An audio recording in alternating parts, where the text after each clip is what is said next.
If one day, in the grandest bank lobby of the city, a 6-year-old girl dares to say, "This card is mine," and the whole hall bursts into laughter. But just minutes later, when the screen lights up, showing a balance big enough to buy the entire building, every laugh goes silent. Then her father walks in. He doesn't raise his voice, but one look from him makes the entire system tremble. That man isn't a customer. He's the owner of the bank. And from that moment on, the real power game begins. No one knows that later that night, he'll disappear from his office, only to return under a new identity, an unknown man, seeking the answer to the question the whole world has avoided. What truly destroys an institution, mistakes or arrogance? If you think you know how this ends, you're wrong. Because the final twist doesn't just expose a traitor, it reveals the hidden hand behind an empire. Do you dare to guess? Comment now. I think the one truly running the game isn't inside the bank. And keep watching, because only when the light shines down will you see who's really sitting in the dark. That morning, the pale gold light of autumn slipped through the massive panes of glass at Fargowell Bank. On Manhattan Avenue, where the crowds rushed past, the building stood like a fortress of money and power. Granite columns rose high, polished so clean it seemed not a speck of dust dared touch them. The steel and glass revolving door turned smoothly, making every guest feel as if they were stepping through a gateway into another world where the number in your account defined your worth. Inside, the main hall was as vast as a museum. The ceiling soared, hung with brilliant crystal chandeliers. Light spilled onto the ivory-white marble floor, turning every footstep into a clear echo. People often said that standing here for a few minutes was enough to understand the power of a bank. Everything was immaculate, cold, and proud. The click of high heels, the staccato of keyboards, the hushed exchanges of staff in gray suits, all of it blended into a solemn background score. In that air, the revolving door slowly swung open. A small figure stepped in, and the familiar rhythm faltered. Hannah, only 6 years old, appeared. White canvas shoes, already dingy. A simple dress. In her arms, a worn teddy bear, one ear frayed from too many hugs. She took a deep breath and lifted her gaze to the lavish ceiling. Her wide eyes were both awed and determined. But what drew everyone's attention wasn't her small, frail presence. It was what she held in her other hand, a sleek black card, the Fargowell Black Card, the emblem of the highest tier of society. A wave of murmurs swept across the hall. A lady in pearls frowned and whispered to her companion, "A child. In here?" The middle-aged man beside her gave a dry chuckle. Probably someone's kid who wandered in. In another corner, a young man in a cheap suit jutted his chin and muttered to his friend, "She must have picked it up somewhere. Looks like a beggar. No way she has a Fargowell card." A cleaning staffer kneeling to polish the staircase railing quietly looked up, a flicker of pity in her eyes, then lowered her head to keep working, as if used to seeing the weak meat condescension. Hannah kept walking. Each small step touched the marble and rang out through the opulent space. Her heart pounded. Her hand clutched the teddy bear, but she didn't retreat. She remembered her father's words, Johnson, CEO of Fargowell Bank, spoken just before she passed through the revolving door. "You are Hannah. You do not bow to anyone. Walk in, hand them the card, and remember you are my daughter." That voice, warm and unwavering, was the only anchor holding her upright under dozens of probing eyes. On the mezzanine above, Escalation, the branch manager, had noticed the moment Hannah set foot in the hall. Throughout the system, he was notorious for arrogance and for humiliating others to prove his power. Arms folded, he stood by the glass, a half-smile spreading. To him, this scene was a comedy. A plainly dressed child, a teddy bear in her arms, holding the most powerful card the bank issued. Nothing was more ridiculous, and nothing more delightful than turning this moment into a joke for the entire hall. Escalation pushed open his office door and descended the stairs. His glossy leather shoes tapped a steady beat, the sound echoing like drums at a curtain rise. Customers began to turn their heads. A few whispered, "Here comes Escalation. What show is it this time?" He came to a stop, leaning against the teller counter, arms crossed, eyes raking over Hannah as if she were an odd specimen. The air around them grew quiet, as if the whole hall were waiting to see what he would do. "Look," Escalation's voice carried, loud enough for everyone. A little girl with a teddy bear just walked into Fargowell Bank. How adorable. And what exactly is she here to do? Laughter broke out at once. Some customers covered their mouths to giggle. Others didn't bother to hide it. A middle-aged woman shook her head, dripping pity. She probably lost her mother. A young man nudged his friend and sneered, "Maybe she's here to ask for spare change." The mockery spread like fire, turning the refined atmosphere into a circus full of gawking spectators. Hannah stopped at the counter. She looked up, her eyes shining under the chandelier lights. Though her hand trembled, her voice rang clear. "I want to check my account. This is my card." The words fell into the hall like a stone dropped on a still lake. For a heartbeat, silence. Then the laughter exploded again, louder, harsher. The teller behind the counter, a man in his 40s, snorted and shook his head. "Yours? Little one? Do you even know what this card is for? It's not a toy." Escalation immediately stepped forward, soaking in the attention. He lifted a hand to silence the teller, then turned to the crowd, like an actor center stage. "If this little girl truly has money in her account—" He paused deliberately, letting a smile crawl across the faces around him. "Then I, Escalation, will pay double right here." The bank hall erupted. Someone whistled. Others clapped wildly. Laughter bounced off the stone walls and back from the high ceiling, turning the grand entrance into a theater of mockery. Several people raised their phones to record, chuckling. "This is going to be good." In the storm of laughter, Hannah stood still. Her cheeks burned, but her gaze did not drop. Her heart hammered, yet her father's words rang in her head. "Do not bow." She slowly set the teddy bear on the floor, stretched on tiptoe with all her might, and lifted the black card to the counter. A small click sounded as the card touched the marble, a tiny noise, yet it resounded louder than all the laughter before. The atmosphere dipped. The crowd fell quiet. Escalation squinted, as if refusing to believe what he saw. The teller reached for the card, hesitant, his fingers lightly trembling. In that moment, the hall seemed to freeze. Laughter stopped mid-breath and dropped to the floor. People held their breath, every eye fixed on a 6-year-old, slight but resolute, standing straight before a room full of doubt. No one knew that this small instant would spark a storm, one that would sweep away Escalation's arrogance and rattle the entire Fargowell Bank empire. Laughter rolled through the hall like a wave. Escalation stood at its center, arms folded, with a smug, crooked smile. He lifted his chin, voice high-pitched and sure, like a director commanding the room. "If this girl really has money in her account, I, Escalation, will pay double right here." The crowd exploded into roaring laughs. Some applauded, some whistled in derision. The usual elegance of Fargowell Bank turned into a stage for farce. A portly gentleman laughed so hard he had to brace himself on his cane, wiping tears as he shook his head. Never seen entertainment like this in a bank. A young woman raised her phone, filming, and whispered to her friend between giggles, "This clip is guaranteed to go viral." The laughter wasn't just from customers. Even some staff couldn't hold back a snicker.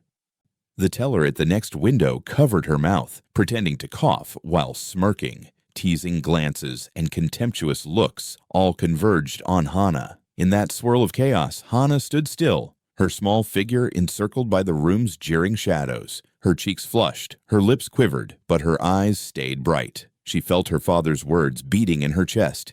"You are Hannah. Do not bow." Her hand gripped the teddy bear tighter, as if drawing strength from it. A few people began making little bets, as if this were a surprise bit of morning fun. "Watch, she's got nothing," a young man said. "Coffee on it?" His friend chuckled. "I'll throw in lunch. The kid is clearly making it up." The whispers were small, but sharp enough for Hannah to hear each word like a blade to the ear. Escalation stepped closer, leaning down toward Hannah. His smile had a cruel edge. His taunt rang out on purpose. "Well then, little one, hand over the card. Or is the teddy the only real thing? And the card something you picked up?"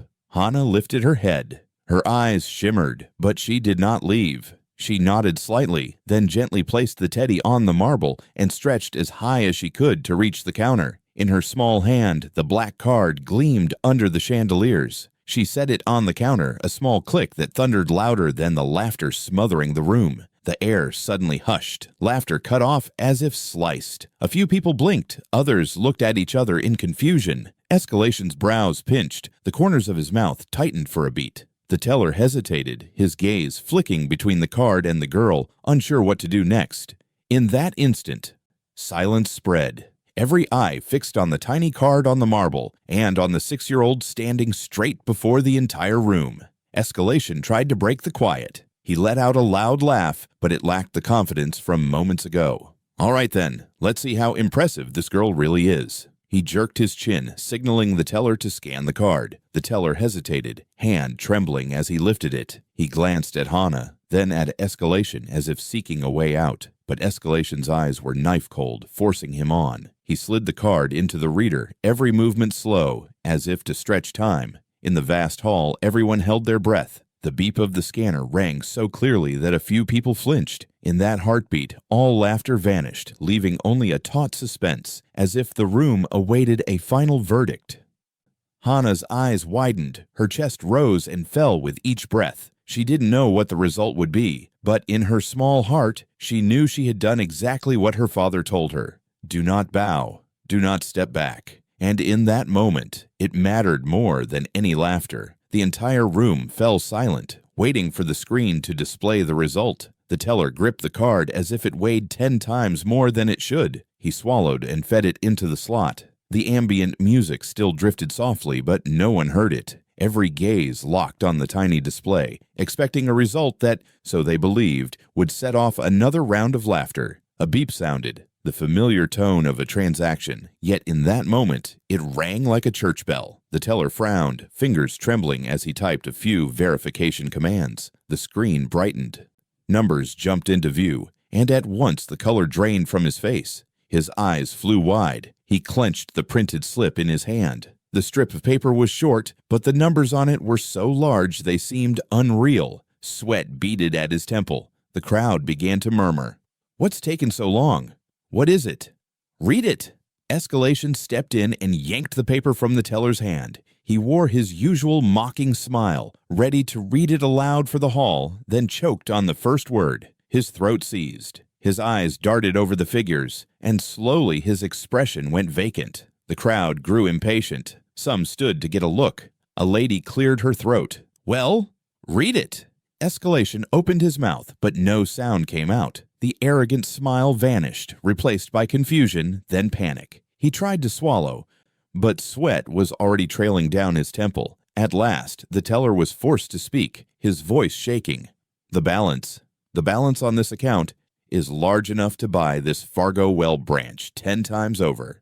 A shockwave rippled through the hall. The earlier laughter felt like a slap to the face. Someone whispered, "Impossible." Someone else gaped, "A child." The young man who'd smirked now stared at the floor, hands twisting together. A female staffer pressed a hand to her chest and murmured, "My God, the child." An old man on the waiting bench shook his head, eyes reddening as he whispered, "We were wrong." Hana stood still, both hands hugging her teddy. Her face was flushed, but her eyes shone brighter than ever. She didn't fully grasp the meaning of those numbers, but she understood one thing. They weren't laughing anymore. They could no longer deny the truth. Escalation clutched the slip so hard the edge crumpled. He tried to find his voice, but only fragments came out. This is impossible." His trademark half-smile had dissolved completely, leaving only raw fear. The hall fell quiet. People looked at one another, ashamed, regretful, and bewildered. The loud laughter from minutes before had become a stain not easily washed away. No one dared mock again. And in that very silence, steady footsteps sounded from afar, each heavy beat striking the marble like the drum of an irreversible judgment. Johnson entered through the main doors, tall in a dark suit, each step echoing on the marble like a verdict. The hall, already quiet, tightened with tension, heads lifted. Many faces recognized him at once, the CEO of the very banking group whose hall they were standing in. No more whispers, no more laughter, only the crowd's quickened breathing. He walked straight to the counter where Hana stood, motionless, her small hands clutching the teddy. Johnson stopped, dipped his head to look at her, and his eyes softened for a brief instant. He laid a large, steady hand on her shoulder, warmth and protection flowing from his touch. Then he raised his gaze to escalation and spoke, voice low and steel cold. "This card belongs to my daughter, and the ridicule that tried to drown her today will not be forgotten." The hall went still. The teller lowered his head, lips trembling, unable to speak. Escalation stepped back, still gripping the slip, sweat running in rivulets. He tried to speak in his defense, but under Johnson's gaze, his throat closed. No words came. Johnson swept his eyes around the hall. Everyone lowered their heads, avoiding that look, as if their own cowardice and cruelty had been laid bare. Hannah glanced up and whispered softly, just for her father, "Dad, they didn't believe me." Johnson bent toward her, a sad smile touching his lips, and murmured back, "Now they'll have to, and they will never forget who you are." The air was so heavy no one dared breathe hard, when suddenly a tech from the surveillance room ran out, face drained of color. He stammered, "Sir, the CCTV footage of the card swipe. Those 7 minutes, they're gone. The system is empty, as if nothing was ever recorded." A new wave of whispers surged. Who deleted it? And why at the exact crucial moment? Escalation jerked his head up, eyes flashing with panic and anger, but he didn't have time to react. Johnson stood in silence, his hand tightening on Hannah's shoulder. He knew this was only the beginning. A great storm was gathering behind these cold marble walls, and from that moment on, no one in the room could pretend this had been a harmless little joke. The next morning, new sunlight still veiled in mist poured down onto the granite steps of Fargowell Bank. In front of the main entrance, a sea of people had gathered. Cameras, microphones, flashes, all aimed at a single point. The great wooden doors carved with the bank's silver-winged logo. The murmuring rose, eager, indignant. A day earlier, a short, hastily filmed phone clip showing a small girl mocked by an entire bank hall had spread across social media. The video was under a minute, but it was enough to ignite nationwide outrage. A stream of hashtags appeared and multiplied like a tidal wave. "I stand with Hannah. This is respect over wealth. This Fargowell incident." Comments, analyses, arguments, anger. Everything swirled over the internet like a violent storm. People were enraged, not just because a child was humiliated, but because it stirred something they had felt before, the shame of being looked down on. Everyone who had ever been belittled for being poor, everyone who had ever been judged in a room of power, saw themselves in the eyes of the little girl holding a teddy bear. At 10 a.m., the bank doors opened. Johnson appeared, not in his usual luxurious suit, but in a white shirt and black tie. No bodyguards, no PR entourage. He walked slowly down the steps as flashes popped. Reporters jostled and shouted, "Mr. Johnson, can you confirm the video is real? Is it true your daughter was humiliated by your own staff? Do you plan to fire the manager?" Escalation. "What do you say to claims that Fargowell Bank discriminates?" Johnson didn't answer right away. He stood on the steps, in a forest of cameras, the wind lifting his tie. Light glinted off his salt and pepper hair, making him look like a statue in the chaos. When the noise finally dipped, he spoke. "Yes, the video is real." 4 words, but they boomed. The reporters fell silent. Only the click of hundreds of shutters remained. He continued, calm and firm. "Yesterday, at Fargowell's Central Branch, my daughter, Hannah, 6 years old, was publicly humiliated, not because of any wrongdoing, but because they believed a child could not hold what they think is a power reserved for adults. They laughed, they filmed, they treated it as a joke. But to me, and to millions watching today, it symbolizes the worst thing in power culture, pride built on contempt." A wave of murmurs swept the crowd. Johnson didn't raise his voice, yet each word struck the steps like a hammer on stone. "I'm not standing here to defend my reputation," he went on, "but to say what should never need saying. Respect does not depend on age, status, or wealth. A child does not deserve to be mocked. A poor person does not deserve to be shamed. Fargowell Bank will change, starting today." A small cheer rose from afar. A group lifted signs. "We stand with Hannah." Another read, "Dignity over money." Then a chant rolled through the crowd, "Stand with Hannah, stand with Hannah." The sound widened, gathering like surf, passing the security barrier. slipping into the street, mingling with car horns. Live feeds broadcasted as millions watched. News channels scrambled. CEO Johnson issues public apology, pledges cultural reform at bank. But amid the media storm, Johnson remained composed. He looked straight into the largest camera lens, voice dropping, each word crisp. My daughter is only a child, but she did what many adults will not. She told the truth and stood tall. If Fargowell Bank cannot learn that from her, then we do not deserve our name. Applause broke out, hesitant at first, then spreading. Many people wept. A young female reporter bowed her head, mic in hand, and whispered, "I've never heard a CEO speak like that." Behind him, in the shadow of the glass doorway, Escalation watched it all. His face was pale, the constant smirk gone. Nearby, a few subordinates traded nervous looks. Internal messages flashed across Fargowell's system. Stock down 3% in 1 hour. PR requests urgent statement. Outside, the crowd kept chanting.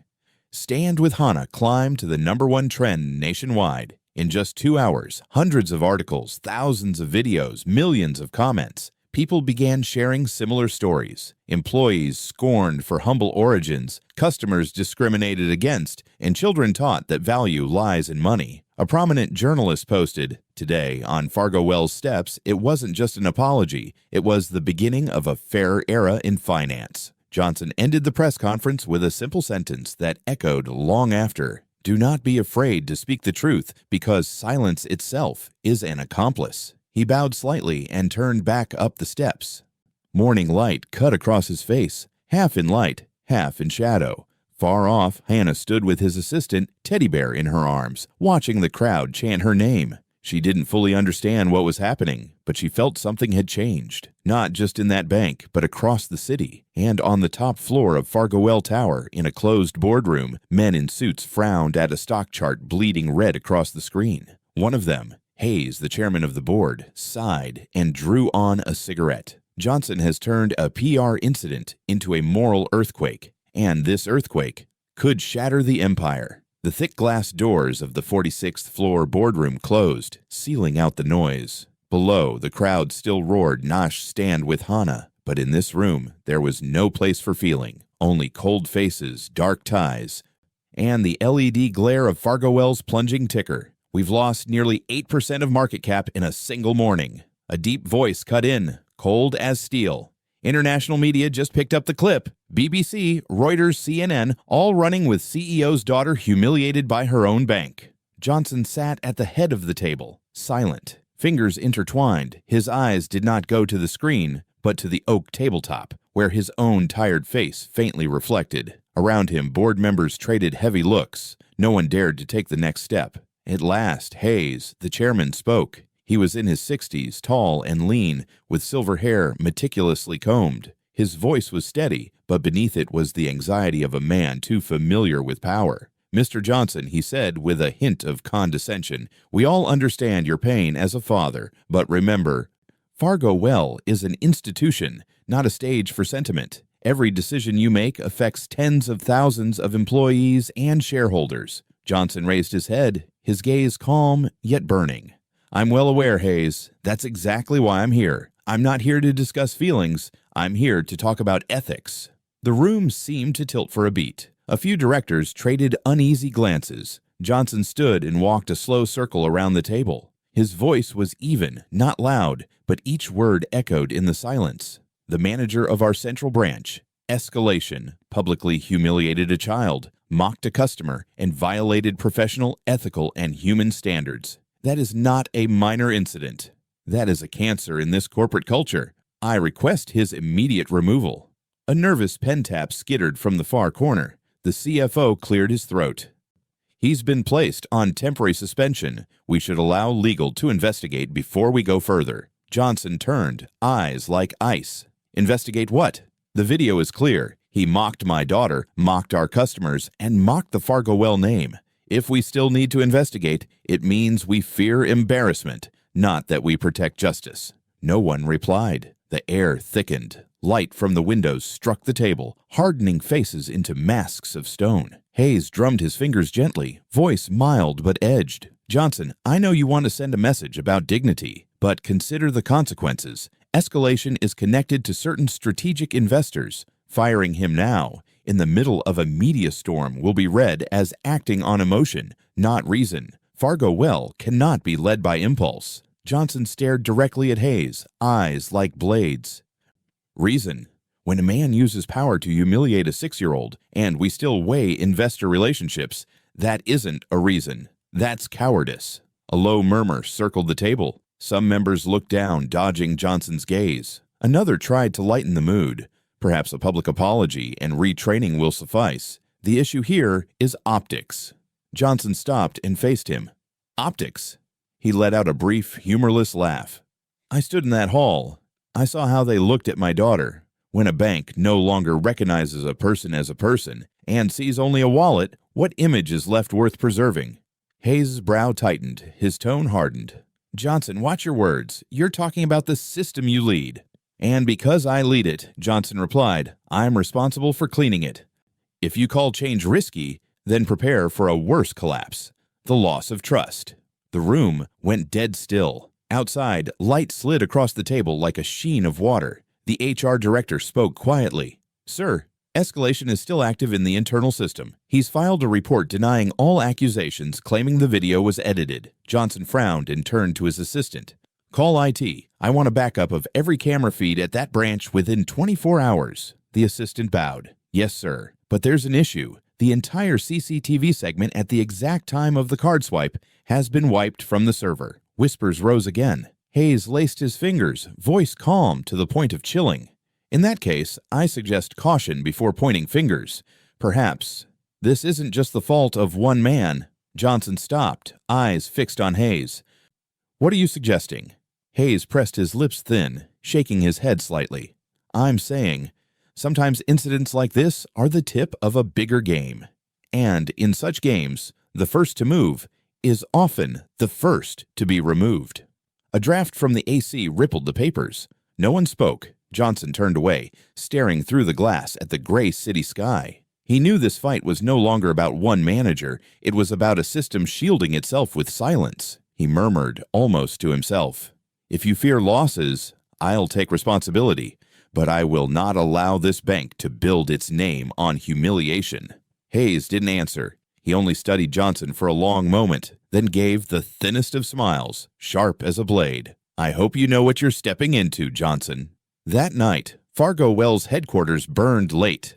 The media storm outside hadn't cooled. Article after article, and the hashtag #JudgeStandWithHannah raced through social feeds like fire. But in the private office on the 47th floor, there were no keystrokes, no voices, only Johnson alone gazing down at the bright streets, a cup of cold coffee in his hand. His phone buzzed. A message arrived from a listed number. The screen showed 4 words. I know the truth. Johnson frowned slightly.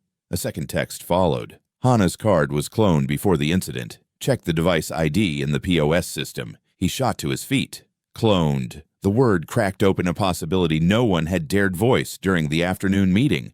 Someone had set a trap. Not just an insult, but sabotage. He moved to his computer, logging into Fargowell's high-level internal system. A list of POS device IDs appeared. Among the valid devices was an odd entry, POS Sven CTN, logging in at the exact moment the card was swiped, but from a completely different IP, an address from the satellite office of Umbra Capital, a former partner fund of Fargowell. Johnson clenched his fist. The thread ran deeper than he'd thought. Someone was using his daughter's name to ignite a financial war. The phone lit again. A new message. I can't say more here. Meet me. 2 a.m. Midtown branch basement. Come alone. No name, no signature, but appended was a secure token only an insider would know. Johnson checked the time. 1:42. 18 minutes. He grabbed his coat and left the office without telling anyone. The elevator hissed as it carried him down to the garage. A fine rain misted the streets. When he arrived, the neon lights in the Midtown branch basement flickered dimly. A man in a gray coat leaned against the wall, hood shadowing half his face. His voice was rough, as if he'd traveled far. Mr. Johnson, who are you? Johnson kept his distance, eyes wary. I'm just someone who saw something wrong. The man gave a faint smile. They thought they could erase the logs, but they forgot I keep redundant backups. I oversee the camera security system at Midtown. He pulled a sleek black USB from his pocket and set it on the car's hood. This contains the access logs, the original camera data, and a ghost image from the piece. The missing footage wasn't a technical error. Johnson froze, eyes fixed on the USB. You're saying someone deleted it intentionally? Not just deleted. The man leaned closer, lowering his voice.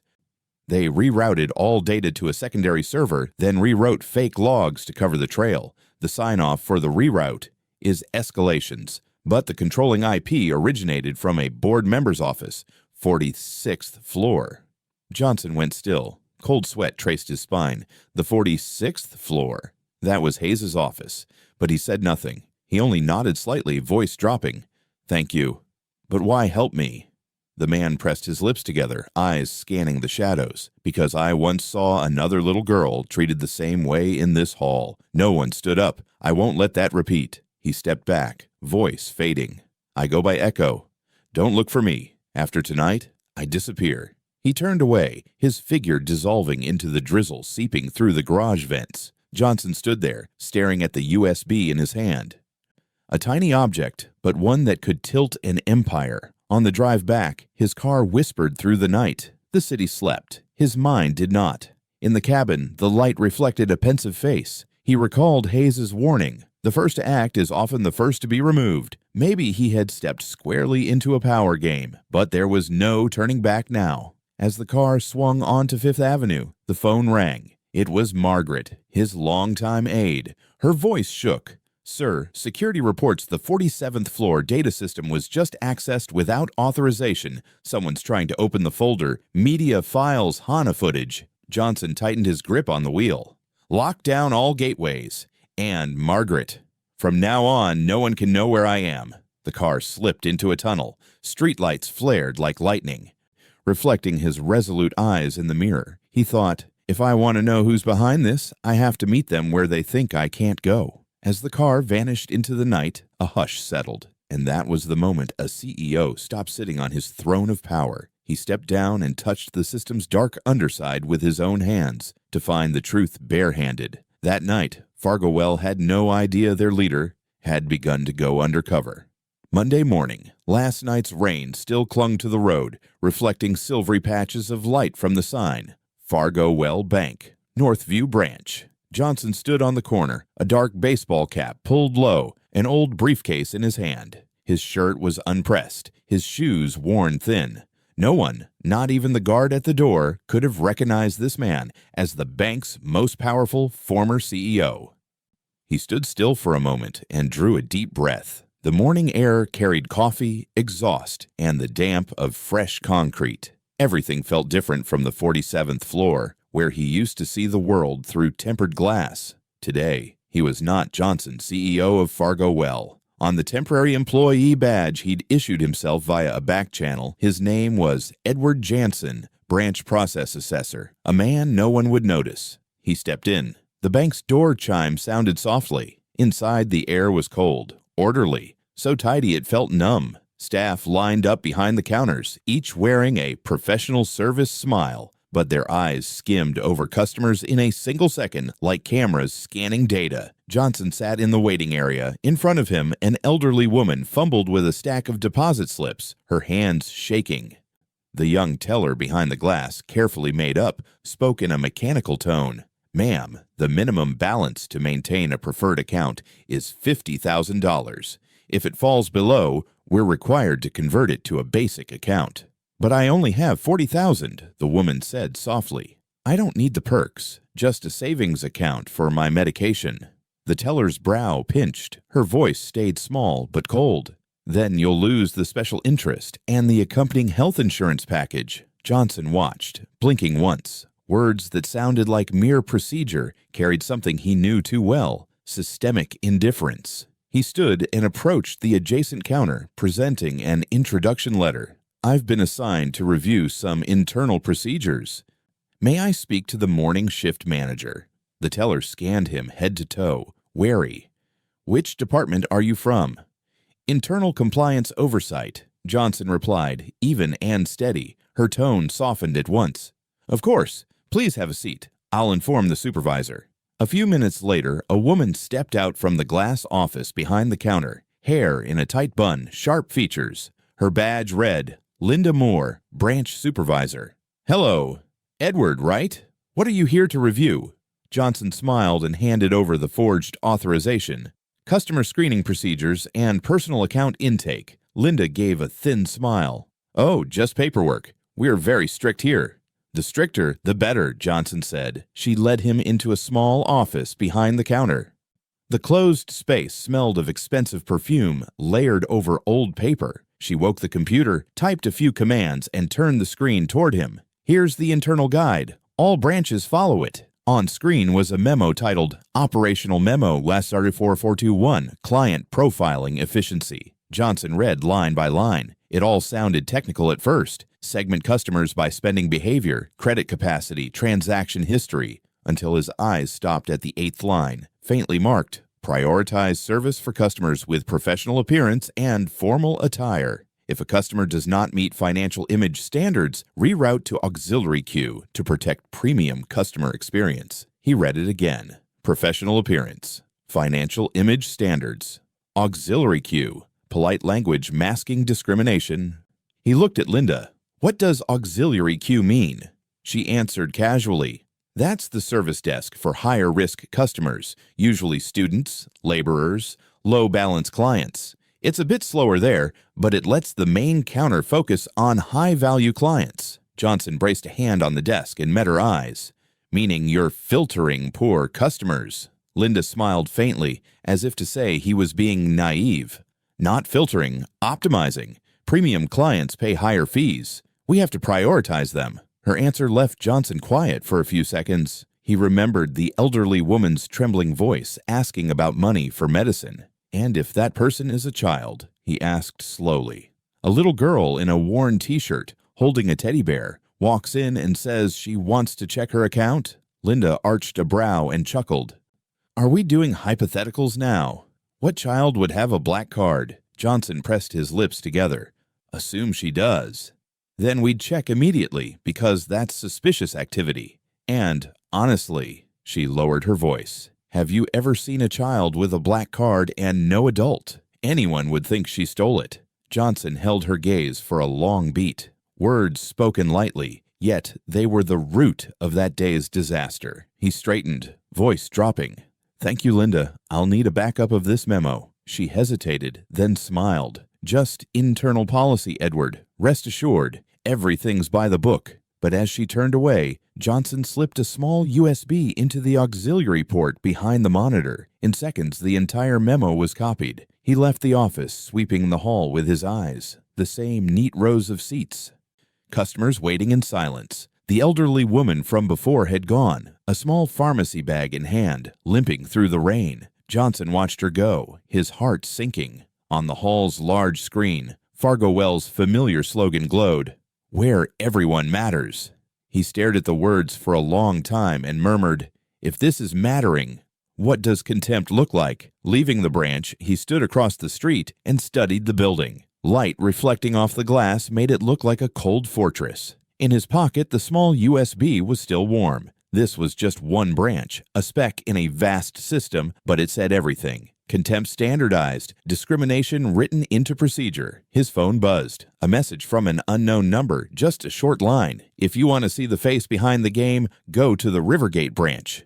Someone's waiting. Johnson read it as the rain began to fall harder. He knew this investigation was no longer just about justice for Hannah. It was laying bare a culture built on arrogance. He pulled up his collar and stepped into the rain. People think ethics collapse in a single mistake. Sometimes they die by degrees, one memo at a time, one contemptuous glance, one unnoticed smirk. Only when a child is mocked at the counter do people realize the cracks have reached the heart of an empire. That afternoon, Johnson sat in a small cafe across from Fargowell's Rivergate branch. The rain had just stopped, droplets on the glass catching a pale light. He flipped the morning paper. The front page still showed him on the bank steps, the headline reading, "CEO Johnson confronts his own empire." But the press wasn't what weighed on him. It was the anonymous text from that morning.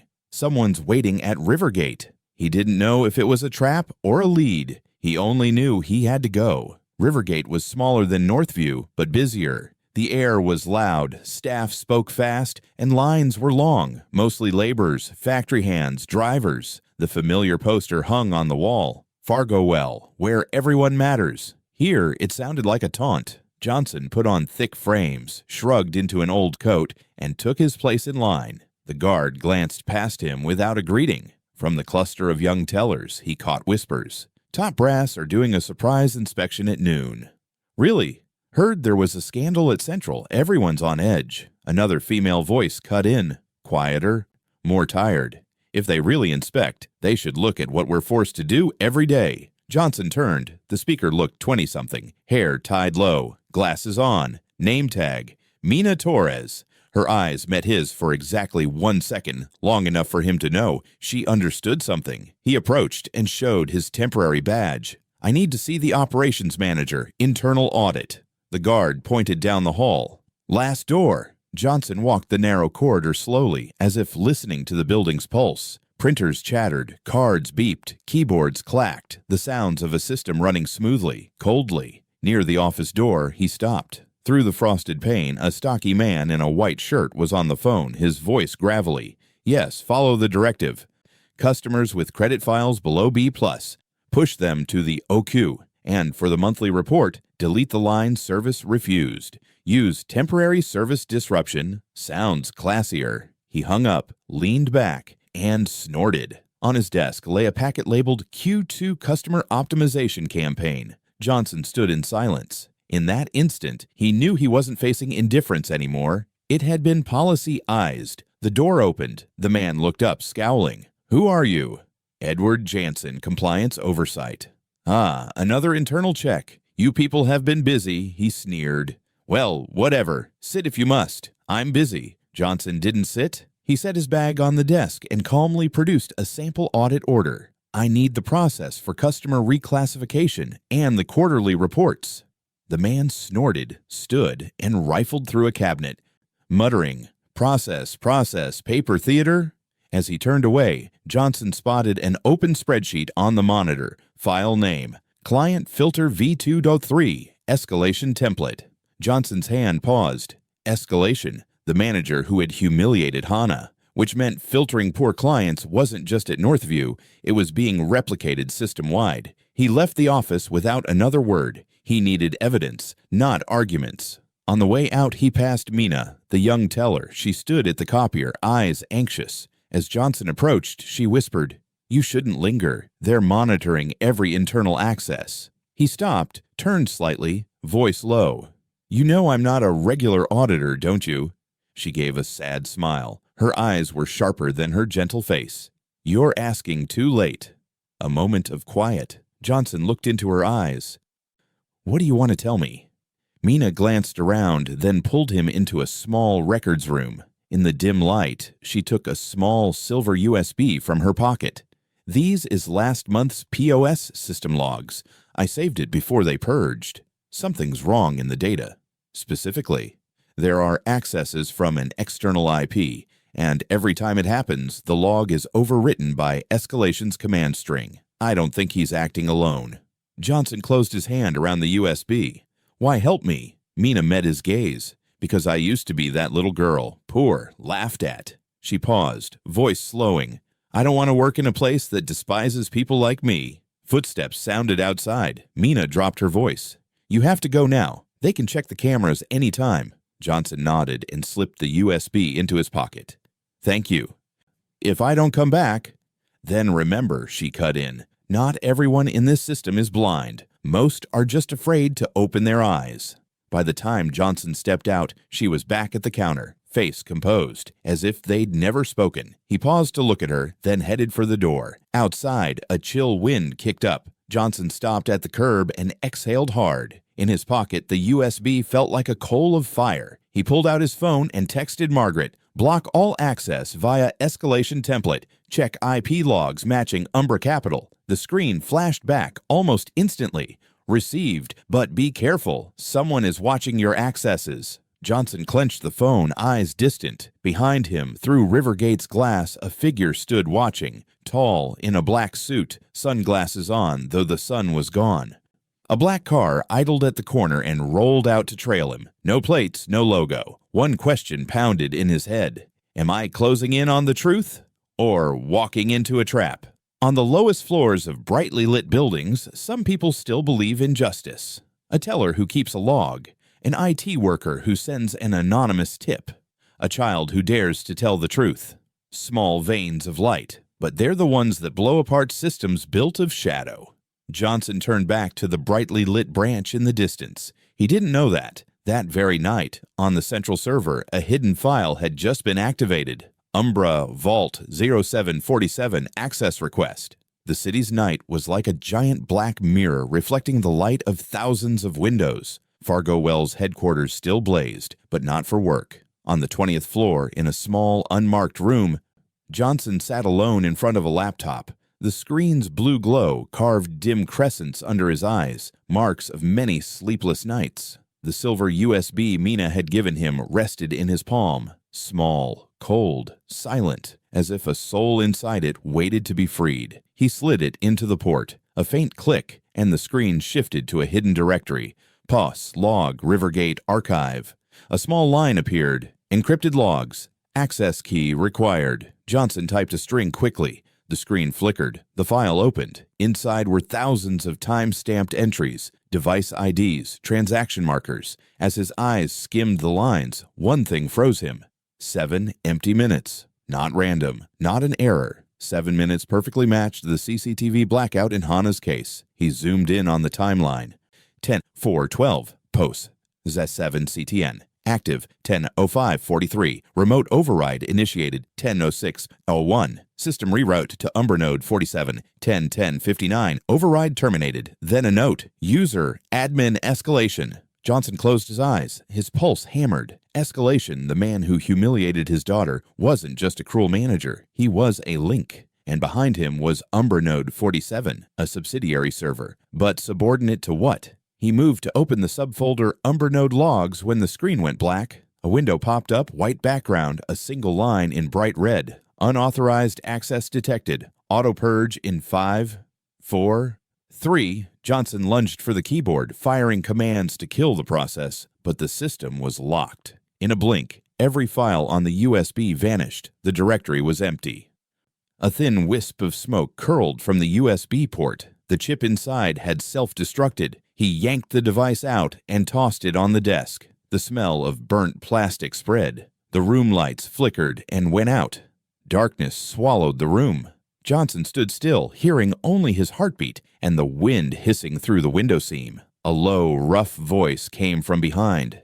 You just lost the only thing that could prove the truth. Johnson turned. In the screen's faint restart glow, he saw a tall figure in a long black coat, face half lit, half shadowed. No footsteps, no strained breath, as if he'd been there all along. Who are you? Johnson asked, hoarse. The man tilted his head without answering. Light from outside flashed on the metal rims of his glasses, hiding his eyes. His voice was low, even, almost emotionless. Umbra. That's what they call me. Johnson's fist tightened. Your name appeared in the logs. Umbra gave a short, dry laugh. I know, and I know what you just saw. Johnson stepped half a pace closer. Are you behind this? No, Umbra said. I keep balance. When a system starts to stink ethically, someone has to clean it, in their own way. By humiliating a child, Johnson's voice ground. Umbra said nothing. He looked out the window, neon washing sharp planes across his face. The child was a fuse, a small event to mask a larger one. You know Umbra Capital? Johnson nodded. An investment fund. Former partner. They pulled out of Fargowell 3 years ago. Not exactly, Umbra replied. They didn't leave. They hid. And now they're back, through people like Escalation, through the very board you trust. Silence pressed on the room. Johnson stared at him. What do you want? Umbra moved toward the desk, eyes fixed on Johnson. I want nothing. You do. You want justice. The problem is, justice has a price. How much? Johnson asked, voice like steel. Not money, Umbra said. Solitude. Once you dig deep, you'll learn. No one stands with you. No department, no board, no assistant. When you reach Fargowell's bottom layer, the people you trust will push you off. He stopped at the door, hand on the steel knob. If you want to keep going, remember, the log you saw hasn't disappeared. It's only changed where it hides. Johnson frowned. What does that mean? Umbra inclined his head, his voice dropping like a curse. Some data is never deleted. You only have to know where the darkness keeps it. He opened the door and slipped into the black hall. His steps made almost no sound, but a faint, woody cologne lingered. Johnson followed and flung the door open. Nothing. The corridor stretched empty. The elevators were lit, but the panel showed no recent call. He returned to the room, heart pounding. The laptop completed its reboot. A new file sat on the desktop, creator unknown. Echo. Message.sci.xt. Johnson opened it. The line read, Mr. Johnson, this is Echo. USB self-destruct, just as I warned. If you're reading this, they've already moved. Umbra is not a person. It's a protocol. A protocol created by the board to erase traces of illicit transactions. Trust no one on the 46th floor. Below was a string of coordinates, then the signature. E. Johnson stared at the screen, a cold rush up his spine. 46th floor, Hayes' office. The lights fluttered and steadied. He grabbed his phone and called fast. Margaret, pull every document tied to Umbra Capital, especially funds that partnered with Fargowell 3 years ago. If any contract bears Hayes' signature, mirror it now. His aide's voice came back, anxious. Yes, but, Mr. Johnson, Hayes' office just requested that your access to the central server be temporarily suspended, citing internal security review. Johnson froze. How long? Effective. Immediately. The phone slipped from his hand and tapped the floor. He shut his eyes and breathed deep. Everything was closing around him, layer by layer, like the invisible hand of the very system he had built. Outside, rain began again. Droplets slid down the glass, reflecting streetlights, just like the evening when his daughter was laughed at. He looked out at the buildings, blurring in the mist. People think the enemy of justice is lies. Sometimes it's the truth, distorted and embedded in a system to self-destruct the moment someone reaches for it. And if anyone dares to look into that darkness, it will look back. The next morning, Fargowell City felt as if it had woken into a nightmare. Newspapers blared the same sensational headline. CEO Johnson suspected of hypocrisy. Leaked tape reveals him saying, "Bury it. Profit above all." That sound, profit above all, cut through the public image they had once admired like a knife. Just one night earlier, he'd been a symbol of justice. This morning, his name had become a new hashtag. Star Johnson exposed. TV stations looped a 45-second audio clip. The voice sounded very much like his, the same low timbre, the same clipped breaths, speaking over the rustle of paper and the clack of keys. I don't want noise. Bury it. Profit above all. We cannot let emotions drive the market. The commentator smiled bitterly. If genuine, these words turn our hero CEO into a hypocrite faster than the stock price can fall. Online, the public is split in two. One side raged, feeling betrayed. I used to admire him. Turns out it was PR theater. He even used his own child, but there were still faint voices on the other side. I don't buy it. The voice sounds spliced. Listen closely. The breathing goes off beat. Truth, however, never outruns the spread of anger. The 46th floor of Fargowell HQ burned bright. Hayes sat at the head of the table, his voice cold as steel. We have no choice. The market is reacting hard. Shares are down 15% in 2 hours. Investors are demanding answers. A PR director spoke softly. Mr. Johnson still hasn't responded. Where is he? Hayes sighed, setting down his coffee. Doesn't matter. We act before he does. If he's innocent, prove it later. If he's guilty, then the sooner he's isolated, the better. He turned to his secretary.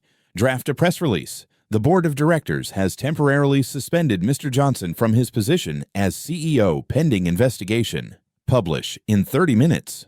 No one objected. No one dared. Only the big screen before them kept playing Johnson's press conference from days earlier when he said, "Respect does not depend on age, status, or wealth." Now, spliced beside the tape, those words became Exhibit A for a master actor. Meanwhile, in a small riverside apartment, Johnson sat before an old radio, listening to his own voice warped against him. The room was lit only by dull window light. He sat motionless, fingers interlaced, eyes on the scratched wooden table. Each sound from the radio sliced across his chest. Bury it. Profit above all. He had never said those words, but the edit was so perfect it chilled even him. He switched off the radio, stood, and looked outside. The city kept moving, cars kept rolling, but in him, everything had collapsed. His phone rang. Margaret. Her voice was urgent. "Mr. Johnson, they released the statement. You've been officially suspended. Your internal access is locked." He closed his eyes. "I know." "It's worse," she continued. "The press is getting a leaked fake internal email saying you ordered escalation to cover up the scandal. They've got screenshots, too." Johnson stayed silent for a long moment.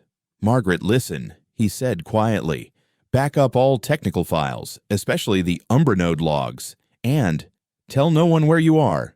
Who do you think is doing this?" He looked out at the misted river. People who don't want the truth to see daylight. He ended the call. The phone's glow lit the deep lines at the corners of his eyes, the marks of a man who once believed he could fix the world with reason. That afternoon, the 5 p.m. news showed the scene outside his home, reporters crowding, microphones raised, satellite vans clogging the street. "Mr. Johnson, any comment on the recording? Do you admit to saying bury it? Did you use your daughter to PR yourself?" He cracked the curtain and looked out at the crowd. For a few seconds, he saw himself a week earlier, standing in the same flash storm, then greeted by applause, now by shouts. His hand quivered slightly, not from fear, but from anger, quiet and cold. On his desk, the laptop was still open. He played the audio again, the 10th time. This time, not to hear, but to listen. Between seconds 22 and 23, a strange sound. Not a keyboard, not paper. A click. The door latch of the 46th floor boardroom. Only someone from that floor knew how distinct it was. Light, sharp, faintly resonant. Johnson stopped the audio, heart racing. 46th floor! Sometimes to kill a man, they don't need a blade. They just need his voice. Bent, spliced, and broadcast until the world believes it. He dropped into his chair, fists clenched. A knock at the door. Johnson tensed. "Who is it?" A familiar voice, low. "Mina. I have something." The young teller stepped in, soaked from the rain. In her hand, a small SD card. "I found this in the Rivergate server backup. It matches the timeline of the fake tape. It can prove the audio was stitched." Johnson took it, hands trembling. "Thank you. Do you understand the risk?" "I do," Mina said, eyes steady. "But if I stay silent, I'm no different than they are." He booted the laptop and loaded the data. The analyzer opened. Audio spectra bloomed on screen. Between the two phrases, "bury it" and "profit above all," was an unnatural void, a splice cut to the millisecond. "There," Johnson whispered. "That's the seam." Mina looked at him. "What do we do now?" He stared at the window as lightning flashed in the night. "We won't plead, we'll prove." He stood, pulling on his coat. "Mina, send this to Echo, through his encrypted channel." She nodded, packing fast. But as they stepped into the corridor, the hallway lights flickered, then died. A click sounded behind them. The elevator doors slid open to reveal a tall figure in a black raincoat, motionless, head slightly tilted. The dim light carved his face half bright, half dark. Metal-rimmed glasses, a cold gaze, the same low rasp. "Mr. Johnson, you should stop." Johnson narrowed his eyes. "Umbra," he nodded. "You've seen too much, and the order has been given." "Order?" Johnson growled. "By whom?" Umbra didn't answer. He took one step into the light. Raindrops pattered from his coat onto the floor. "Their question to me won't be what you saw. It'll be why you're still alive." He turned, stepped into the elevator. The doors closed, leaving only Johnson's fierce reflection in the steel and the hush of a soft metallic thud, like a warning. Johnson stood in the dark hall. Mina whispered, trembling, Who is he?" "Not a person," Johnson murmured like a draft through a winter window. "A tool, a walking blade, and the hand that grips it sits on the 46th floor." Lightning flashed, washing his face in white. No confusion remained, only cold resolve. He knew there was no way back. The next morning, the city wore a quiet gray. The rain had stopped, but the sky hung like lead. On Bloomberg's ticker, a red ribbon scrolled without end. Fargowell Bank continues slide, down 23% in 36 hours. Each percentage point fell like shears snipping away at reputation. In the 46th floor boardroom, directors sat in a tight row under harsh white light. The projector hummed. Every downward chart appeared like an open wound on the bank's skin. Hayes folded his hands, voice low. We can't let Mr. Johnson's name drag the stock any further. Major shareholders are calling nonstop. Another member added, international media want to know when we'll have an acting CEO. A person accused of ethical breach can't lead a financial institution. Every sentence fell like a hammer. No one mentioned evidence. No one spoke of the truth. Only profit, share value, and red charts. The door swung open. Johnson walked in. Dark coat, pale face, eyes bright. No one invited him. No one greeted him. The room froze for a heartbeat. Hayes broke the silence. Perfect timing, Johnson. We just finished discussing you. Johnson stood tall, gaze passing over familiar faces, men who had toasted with him. Sworn loyalty to Fargowell's values. I assume, he said slowly, you want me gone. One director sighed. No one wants that. Circumstances demand it. Johnson gave a thin smile. Circumstances or the stock? Hayes leaned forward, voice soft but cold. Don't make this personal. We're talking thousands of employees, millions of clients, billions of dollars. If you remain, Fargowell loses market trust. Market trust, Johnson repeated, tasting the words. What about human trust? Or shall we list that on the next dividend? Silence. A CFO allied with Hayes murmured, You're letting emotion lead. Think of the system. Johnson turned, eyes like blades. I built this system. I also know exactly where it's rotting. The air thickened. Someone slammed a palm on the table. We can't go on. The bank's losing hundreds of millions by the hour. The press calls this the Fargowell collapse. Investors flee. Clients withdraw. If you're still CEO, act like one. Not a moral prophet. Johnson looked around the room, his voice rough but calm. Act like a CEO? You mean stay silent while they smear my child, while they fabricate a tape to hide real crimes? No one answered. He fixed on Hayes. You know the audio is fake. I heard the door from this floor in the tape. The latch with the steel catch, only on 46. I've been here long enough to know that sound. Hayes' gaze stayed placid, just narrowed. Watch your words, Johnson. I'm done watching. Johnson stepped forward. I once thought we were different, that Fargowell put people before profit. Now I see the only thing you worship is a line on a chart, and when a 6-year-old knocks it off its axis, you choose to kill the child in the story, rather than fix yourselves. An older member rose, voice trembling. Johnson, you're being extreme. No, he answered softly. I'm more clear-eyed than ever. Hayes reclined, speaking slowly, feigning calm. We don't need a hero in crisis. We need stability. You'll step back while I appoint an interim team. You can keep an honorary title. Otherwise, we'll move for a vote of no confidence. Johnson studied him for a long moment, a fleeting smile, without bitterness, more like recognition. All arranged already. The vote, the remarks, even tonight's article. Isn't that right, Hayes? Hayes said nothing. His eyes were deep and cold as a lake. Johnson picked up his briefcase, voice husky. I'll go, but I won't back down.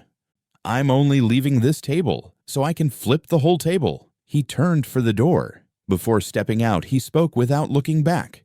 You may salvage the stock, but don't forget, stock can't buy back honor. The door closed, leaving a heavy quiet. Hayes propped his chin on his hand, watching him go. A member whispered, What if he's right? Hayes's mouth twitched, a crack in ice.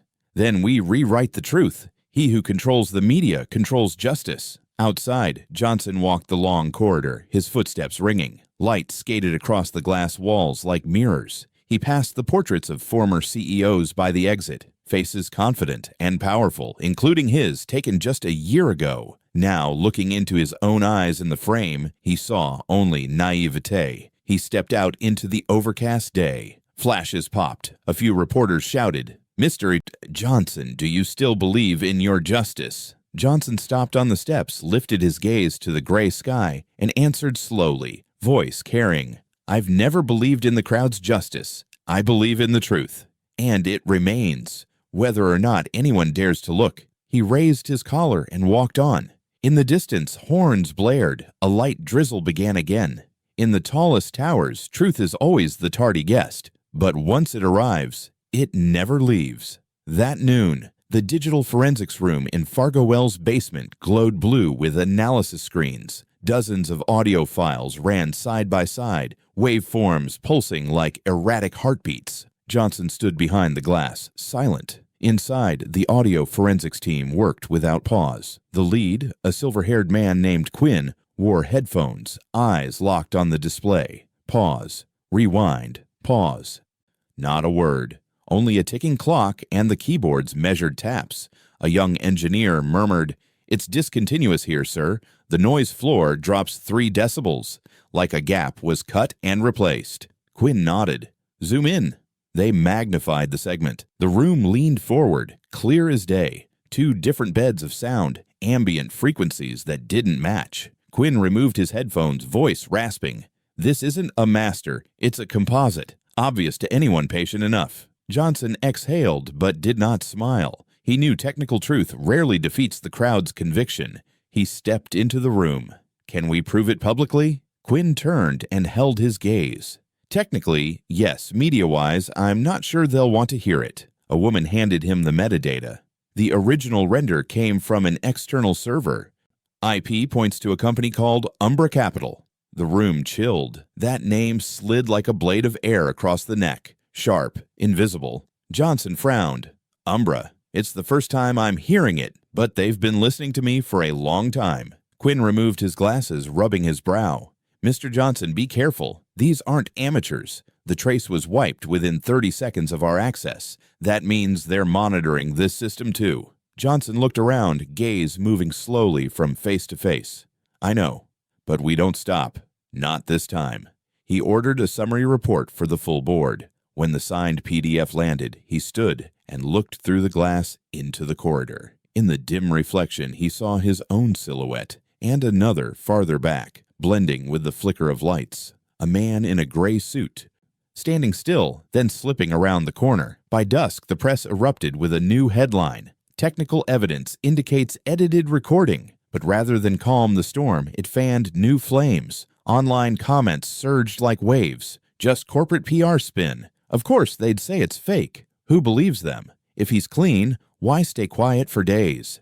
TV showed Johnson leaving HQ, flashes erupting like a white squall. A reporter yelled, "Mr. Johnson, do you admit the audio is real?" He paused, turned, eyes steady. "If truth has a voice, it's being distorted through your loudspeakers." The clip spread everywhere. Some spliced that line for mockery. Others found it moving. What he watched, though, wasn't the crowd, but a gray blur in the footage, a figure at the end of the security line. No camera, no words, only watching. Same coat, same silence. Umbra. That night, in his apartment, Johnson sat alone by the window, city lights shimmering in an untouched glass of wine. Quinn's report lay open. The final line read, "Conclusion. File spliced by AI audio layer algorithm. Timestamp matches a server registered to Umbra Capital. Access level, internal or shareholder." Johnson folded the report and looked out. Across the street, a black car idled with its lights on. No one got out. No one spoke. He murmured to himself, "So now it's my turn to be listened to." Wind snapped the curtains. Elsewhere on the screen of the world, social media stayed split, half branding him a hypocrite, half beginning to doubt the bank they once trusted. The battle had moved beyond the boardroom and into millions of minds. His phone buzzed. An unknown number. "Mr. Johnson, Umbra has never hated you. They only want a fair game." He studied the line, smiled wearily. Fair in a game played by ghosts. He deleted the message and set the phone down. In the night, mirrored by the glass, he saw his shadow again, and behind it, a tiny flare like a lighter flicking on in the void. Somewhere out there, Umbra waited for the next move. And for Johnson, this was no longer about clearing his name. It had become a war between memory and manipulation, where truth doesn't speak through evidence, but through the cold blood of those willing to stare into the dark. In a world where news outruns truth, whoever controls doubt controls justice. The auxiliary conference room on Fargowell Bank's 12th floor was lit only by the screen. Johnson sat before a laptop, the backup of the Hearts for Tomorrow charity fund open, the fund he himself had approved 3 years ago to finance scholarships for poor students and community medical recovery programs. In the corner of the screen, lines of code scrolled fast, like memories running in reverse. Each transaction, each disbursement appeared and vanished, as if someone were trying to hide a wound that hadn't yet closed. Beside him, Maya, the head of internal audit, a young woman with bright eyes and a voice as light as breath, typed quietly. "Something's wrong here," she said. "The fund's cash flow has been forked. Part of it's routed to a contractor called Ravenco Holdings, but Ravenco doesn't appear in any registration directory." Johnson leaned in toward the screen. What did they do with the money? Maya zoomed into a note. On paper, Ravenco was paid to supply equipment to community financial training centers, but when I called the listed address, she pointed to an address on Google Street View, it's just an abandoned parking lot. He was silent, eyes narrowing. A parking lot, so a way station. Maya nodded. Exactly. I followed Ravenco's bank account. After they receive money from the fund, they transfer it straight to another name, Umbra Capital. The room fell into silence. The name surfaced again, like a calm ghost stepping out of darkness. Johnson braced his hands on the desk. The light cut his face in half shadow. How much? Maya looked at the total. Dozens of transactions, each under mandatory audit thresholds, but amounting to over $14 million. And all of it within 48 hours before the fake audio dropped, she said. If I'm right, they didn't just manufacture a tape. They preloaded the finances to buy the media. Johnson sat still for a few beats, then asked, "Can we follow the money any further?" Maya shook her head. "We can't. Umbra uses digital wallets with triple-layer security. The trail disappears the moment the money lands. But I have another lead." She opened an audio file. Keyboard taps, a printer's whir, and a man's voice. Escalation's voice, the branch manager who humiliated Hannah. "Everything's ready. When the segment airs, we only need to trigger the sponsorship package." Johnson frowned. Sponsorship package. Maya nodded. The money hidden under the charity fund. Escalation isn't guilty only of attitude. He's been running the laundering channel. Thunder rolled outside. Lightning flashed across Johnson's face. Cold, grave. He asked softly, "Is he working alone or for someone?" Maya tapped, and an old email appeared, sent from a masked address, signed H. The text was brief. "Ensure the audio splice is ready before the sponsorship lands. Don't let Johnson suspect. Umbra covers the rest." He froze. The letter H. Simple, and enough to thicken the air. Johnson closed his eyes a moment, recalling the meeting when he'd been pushed from the CEO's chair. The man at the head of the table, voice parched and cold, also began with that letter, Hayes. "Maya," he said, "trace the IP of that email." She nodded and ran the command. The map blinked to a red dot in Midtown.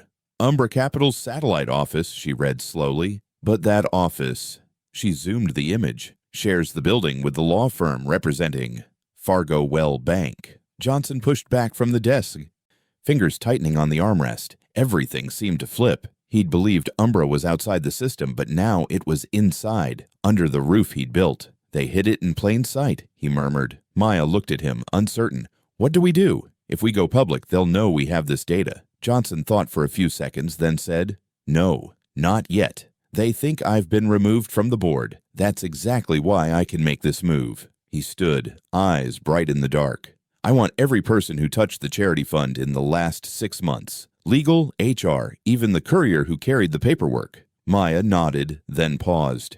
"Johnson, if Hayes is tied to Umbra, you'll be taking on the entire board. They won't leave you alone." He gave a faint smile like a passing breeze. "I don't need them to leave me alone.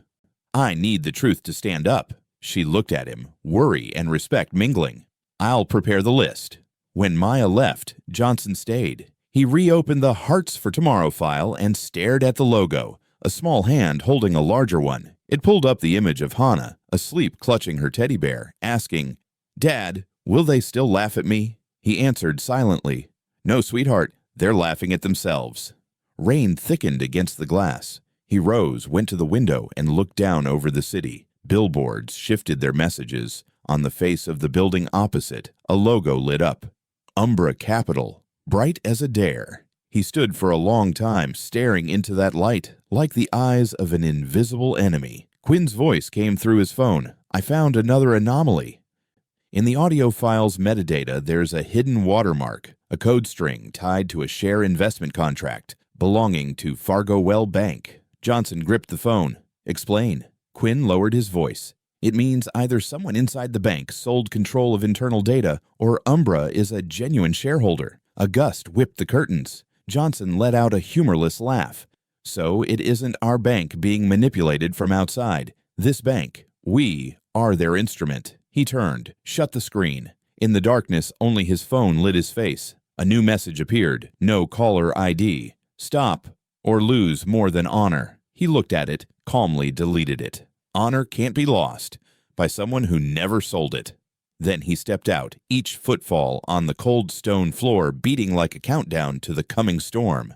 Sometimes, the path of money doesn't lead you to treasure. It leads you to where the truth is buried. The tech room glowed dim green from the monitors. It was past midnight, but neither of them dared move. Johnson sat before the data panel, his face split by the monitor's light, eyes locked on the flickering strings. Maya stood beside him with a cup of cold coffee, her voice hoarse from fatigue. "If we're wrong, the entire shadow accounting system will trigger an alarm." Johnson nodded lightly. "If we're right, the hand that's been steering Fargowell will have to show itself." He slotted a fresh drive into the data port and opened a program he'd written years ago as COO, a tool that traces money through hidden transaction tags. "I call it Echo," he said. "Whenever someone touches this transaction, it makes an echo, a trace only we can hear." Maya watched the code cascade like a storm of data. "And if they realize it's bait?" Johnson answered without taking his eyes off the screen. "Then at least we know they're awake." He typed the final command. "Initiate dummy transaction, $250,000, tag, Media Grant Phase 2. The transfer went out from a subsidiary account of Hearts for Tomorrow, the very fund Umbra had used to launder. A countdown started. 052:30. The room was bunker quiet, only the fan's steady whir and Maya's quickening pulse. 3 minutes. 5. 10. No signal. She turned to him. Maybe they changed the channel. Maybe Umbra isn't using this pipeline anymore. Arms folded, Johnson didn't look away. People who manipulate systems repeat their favorite mistakes. They'll come back to this route. At minute 12, the screen flickered. A small log line popped in the corner. External ping detected. Unauthorized query. Source unknown. Maya inhaled sharply. Someone just checked the transaction. Johnson leaned in, whispering, "The first echo." He typed fast. On the digital map, a red dot appeared and moved in rhythm with the data. "They're accessing through a proxy." "Abroad? A satellite net?" Maya asked. "No," Johnson said. "The ping latency's too low. They're close. Very close." The dot stopped. An IP string appeared. 192.168.46.02. Maya frowned. 46.02? That's the 46th floor? Johnson looked up, the truth cutting across his eyes.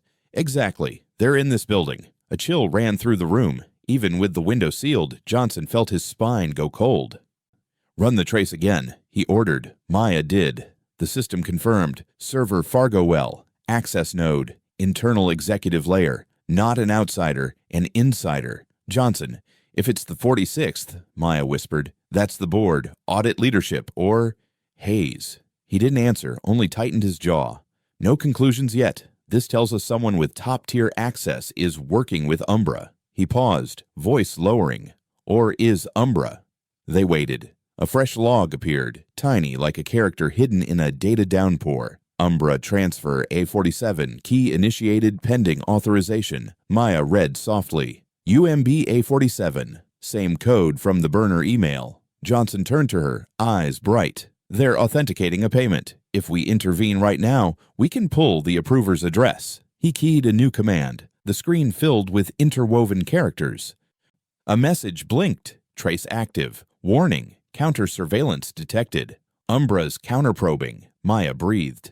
"Don't be afraid," Johnson said evenly. "They're seeing only what we let them." On the graph, 2 streams twisted around each other, one blue, one red. The silent duel lasted seconds, then the red slowed. "System. Partial address captured." Maya held her breath. Did we get anything? Johnson read each word. Node origin. Fargowell exec. User admin H. Silence swallowed the room. 3 characters sharp as a blade across trust. H, Maya whispered. H could be. Don't guess, Johnson cut in.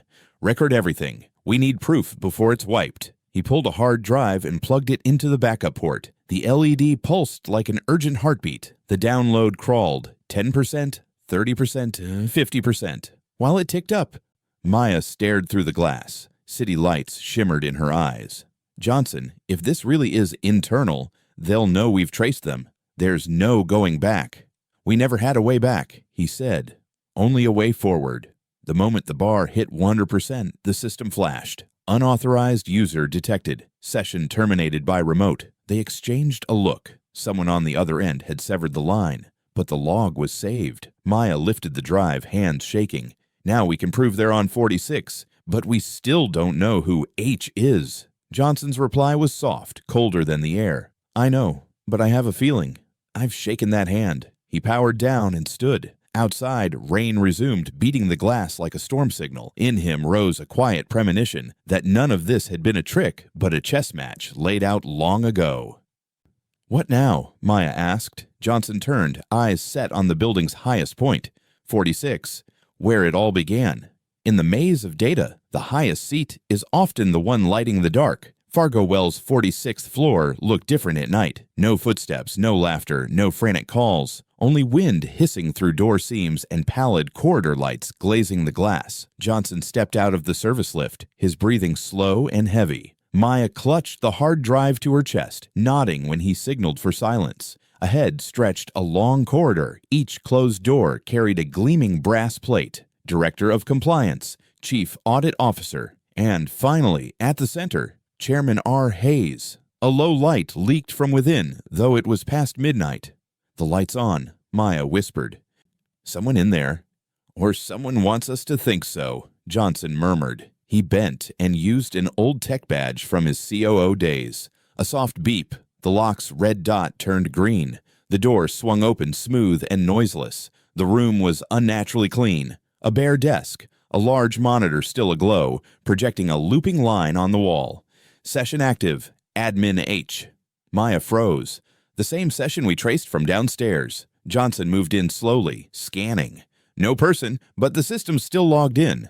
A coffee cup steamed on the desk. A jacket hung on the leather chair. Every sign said someone had just left, or hadn't left completely. Johnson set a hand on the mouse and clicked. Access logs filled the screen. The top line glowed. Last remote access. Umbra Capital Secure Node. The year 05632. Maya's breath hitched. They logged in from here. Hayes is using his own account to connect to Umbra. Before Johnson could answer, a small sound clicked behind them, like a lock turning. They spun. A figure filled the doorway. Tall, gray suit, face half in shadow. The man smiled faintly. You surprise me, Johnson. Not many have the guts to climb back up here after losing their access. Maya edged back, hand catching Johnson's sleeve. Umbra, she breathed. He nodded, voice casual, as if they were in a cafe. I go by many names. At Fargowell, they call me Senior Security. At Umbra, they call me Cleanup. Johnson stared, expressionless. And somewhere, perhaps Hayes calls you Living Evidence. Umbra smiled, drawing a phone from his pocket. Hayes doesn't call anyone. He signs orders. I execute. He stepped closer. The monitor's light glinted in his eyes. I'll admit you're clever. Dummy wire trap. Old idea. Effective result. The pity is, you've let the game run long enough. Johnson asked evenly. If this is a game, what's your prize? Umbra tilted his head. Simple. Your silence. A heartbeat later, his hand rose. Steel flashed in the dark. A slim, razor-bright blade. But Johnson had spent a lifetime around powerful men. He saw the motion before the knife struck.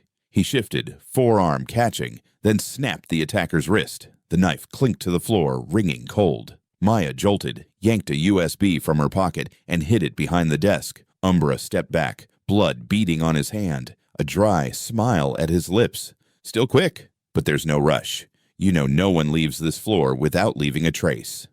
I didn't come to run, Johnson said, voice low but steady.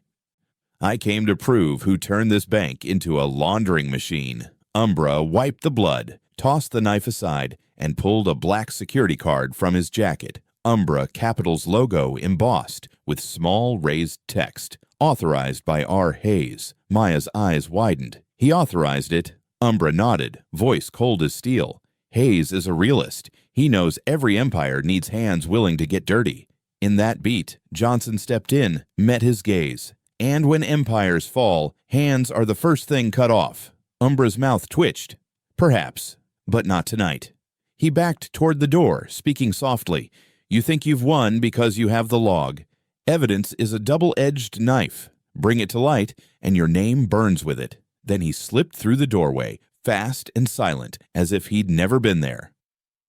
The room sank back into stillness. Only the wind's thread through the seal and the screen's wan blue, where a final line blinked. Session terminated. User, admin H. Johnson stood motionless. Sweat beaded his brow. His eyes shone cold. Maya moved close, voice shaking. We have everything now. But if he's right, if Hayes controls the media, going public could let them erase all of it. Johnson nodded slightly. I know, but light never dies. It only gets covered for a while. We'll make sure it hits at the right moment. He looked out of the window at the sleeping towers. In that instant, he understood the battle ahead was no longer about data, but faith, something no algorithm can measure. When truth is trapped behind glass walls, sometimes the only one brave enough to break them is the person who built them. The next morning, the city woke up to a storm of rumors. On every financial channel, the image of Johnson leaving Fargowell headquarters in the rain flooded the screens, camera flashes catching his face, cold and still. The headline ran in blazing red. Former Fargowell CEO embezzles charity fund, money trail matches family accounts. The anchor's voice was tight as a bowstring, every word slicing at a man's reputation. Sources claim Mr. Johnson diverted money from the Hearts for Tomorrow Fund into personal accounts to finance shadowy projects. On the giant plaza screens, the clip played on repeat. Passers-by stopped, pointed, some shook their heads, others laughed bitterly. Beneath their feet, a hashtag spread, Satyrs Destroy Johnson. In a high-rise apartment, Maya almost slammed her phone on the table. This is impossible. They built the story too fast. Johnson stood at the window, looking down at the traffic below, his voice low, hoarse. Where's the first source? Global Wire, she said. Published just 14 minutes after we left headquarters, which means they had it ready. Johnson nodded slowly. This isn't journalism, it's a campaign. Outside, social media boiled. Dozens of freshly created accounts posted the same sentence structure. The man once praised for ethics turns out to be a manipulator. Each comment is a stone thrown at the same target. No one verified. No one needed proof. Maya spoke through clenched teeth. We can hit back. I'll send the log. Hayes' evidence. Umbra's recording. Johnson raised a hand. No, not yet. She froze. But if we wait, everyone will believe it. He turned. Eyes calm as still water. People believe what they hear repeated, not what's true. We have to let them repeat this mistake long enough that when the truth appears, it carries the weight of silence. A message tone pinged. Unknown number, just 3 words. It begins now. Johnson stared at the screen for a long moment. Maya whispered, Is that a warning? He shook his head. No, it's a declaration of war. That noon, FTV aired an exclusive exposé. A blurred-out woman's voice recounted internal secrets about Johnson, how he used the charity fund to launder personal money. Each line cut with real footage. Him signing papers, shaking children's hands, smiling at cameras. The narrator's voice was ice. Benevolence or ploy? Millions watched. Thousands commented. Everyone had something to say, but no one knew the truth. In the small room, Maya switched off the TV, her voice trembling. They picked the cruelest way, turning a good man into a clown before he can speak. Johnson said nothing. He opened his laptop, stared at an inbox flooded with insults, threats, doctored images. Amid the poison, one email made him stop.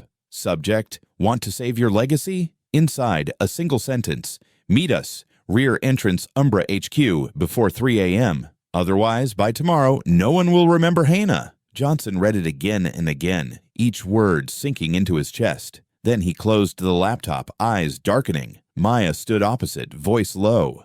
"You're going?" "No," he said. "I'm letting them think I will." She frowned. He spoke slowly, every word clear. "When your enemy believes you're cornered, they show everything. And when they think they've already won, that's when they reveal their real hand." Then he looked out the window, his voice dropping. "But before we counterstrike, check on Hana." Afternoon light spilled through the thick glass onto his face. Somewhere in the city, another video aired. The anchor's tone is flat. According to new sources, Mr. Johnson's daughter was the primary beneficiary of the Hearts for Tomorrow Fund. The ticker below read, "Scandal expands, signs of family collusion." Johnson froze, his fists clenching. This time, they weren't just smearing him, they were reaching for his daughter. The phone rang. Maya's voice panicked. "Your home cameras are being accessed illegally. I'm locking them, but someone's streaming Hana's room live." He gripped the phone. "Cut the network. Now." "It's cut," Maya panted. "But before I shut it off, I saw something. A strange teddy bear on her bed." "It's not in the old footage." He stopped. The image of Hana's old worn teddy, faded fur, chipped glass eyes, flashed in his mind. If there's a new one, someone put it there. Johnson spun and headed for the door, his voice low but like a vow. If they've touched her, every rule ends. Outside, the sky went gray. Rain speckled the glass. The city kept its rhythm, unaware that a man had just decided to cross the line between justice and vengeance. And in the day's final quiet, one phrase echoed, as if from far away. "When the truth can't be killed, they'll go after the one who carries it." That night, Hana's small house lay silent in an empty street. Outside, rain slid quietly off the eaves, leaving long streaks on the window frames. Johnson drove back in silence, eyes fixed on the dim glow from the security feed on his car screen. Maya had rebooted the system after the breach, but something still felt wrong. A frame held too still. A shadow moved where the camera rarely caught. He stopped the car, killed the engine. Rain fell harder. Inside, Hana was sleeping. She lay on her side, holding the new teddy bear. Everything looked peaceful until the feed flickered. The frame shifted. The camera panned to the back door. No command had been sent. Johnson stiffened. He saw a figure less than 5 meters from the door. Fence light showed a dark hooded raincoat, face hidden. The person didn't move, just stood, silent, watching. Johnson snapped on the headlights and gunned the car toward the house. The figure vanished instantly. By the time he reached the yard, only rain drummed on the tin roof, and a small puddle remained. On the wooden fence, a faint handprint, as if someone had just vaulted over. He opened the door, calling out, "Hana!" No answer. He ran up the stairs, heart pounding. Her door was ajar. He pushed it. Hana sat on the bed, eyes still heavy with sleep. "Dad?" He dropped to his knees, pulled her close. "It's okay, sweetheart. I just needed to be sure you're safe." She nodded, not yet understanding. But as he looked around the room, his eyes stopped on the teddy bear. It lay on its side, ribbon crooked, the stitching on its back looking new. Johnson picked it up, turned it over. A small seam, hastily stitched, hid beneath the fur. He pried it open. A tiny black chip, no larger than a fingertip, fell out, its light blinking faintly. Without a word, he set it on the desk, wrapped it in tissue. Maya called almost at the same moment. "Johnson, I just tracked a signal. A device inside your house is transmitting. Location matches Hana's room." "I know," he said quietly. Maya's voice broke. "They bypassed every firewall. This isn't civilian tech. It's government-grade surveillance gear." Johnson clenched his fist. "Maya, lock down the entire network. Kill the satellite link. I don't want another frame leaving this house." "Understood." Silence settled over the room. Only rain tapped the glass. Hana tugged at his sleeve. "Dad, who did this?" He stroked her hair, voice trembling. "People who are afraid of the truth." "Why are they afraid?" He looked into her small eyes. Answered slowly. "Because when the truth is seen clearly, they lose everything." Hana nodded, resting her head on his shoulder. Outside, lightning slashed the sky. In the flash, Johnson saw a figure moving between the trees at the back of the house. Quick, but enough for him to recognize. Tall frame, broad shoulders, dark raincoat, the same as the one on camera. He stood, eyes hard. No longer fear, but the clarity of a man who understood. This fight had outgrown the media. It had become a hunt. He spoke into the phone. Log the chip's last signal. I want to know where it's going. Maya replied, the IP bounced through 3 relays. Final destination, Fargowell HQ, 46th floor. He let out a tired, cold smile. 46, where Hayes works. The words faded into the sound of rain. In the dim room, the chip on the desk blinked one last time, then went dark. Johnson stared at it for a long moment, then murmured, we're not just facing lies anymore, Maya. We're facing a surveillance empire. Hannah slept on his shoulder, her breathing light and even. Outside, rain fell. A long night was beginning, and with it, the truth was no longer in the dark. Rain still fell. Water dripped from the eaves, blending with Hannah's soft breathing. Johnson sat beside her, the desk lamp casting pale rings on his tired face. On the desk, the small chip lay in its tissue, its weak green light now fully gone. Maya sent the final scan before the system shut down. A single signal path traced from Hannah's room through 3 phantom relays, then stopped at fixed coordinates. On the screen appeared the cold line. Location, 4571 73.983 WW below. The auto description popped up. Fargowell headquarters, level 46, internal server room. Johnson went still. Level 46, reserved for top executives and the board. No one but Hayes had that access. He whispered to himself. They were watching her inside my own home. Maya's voice low and shaky. I checked the data. The chip wasn't just sending a location, it was streaming audio, video. Johnson asked softly, since when?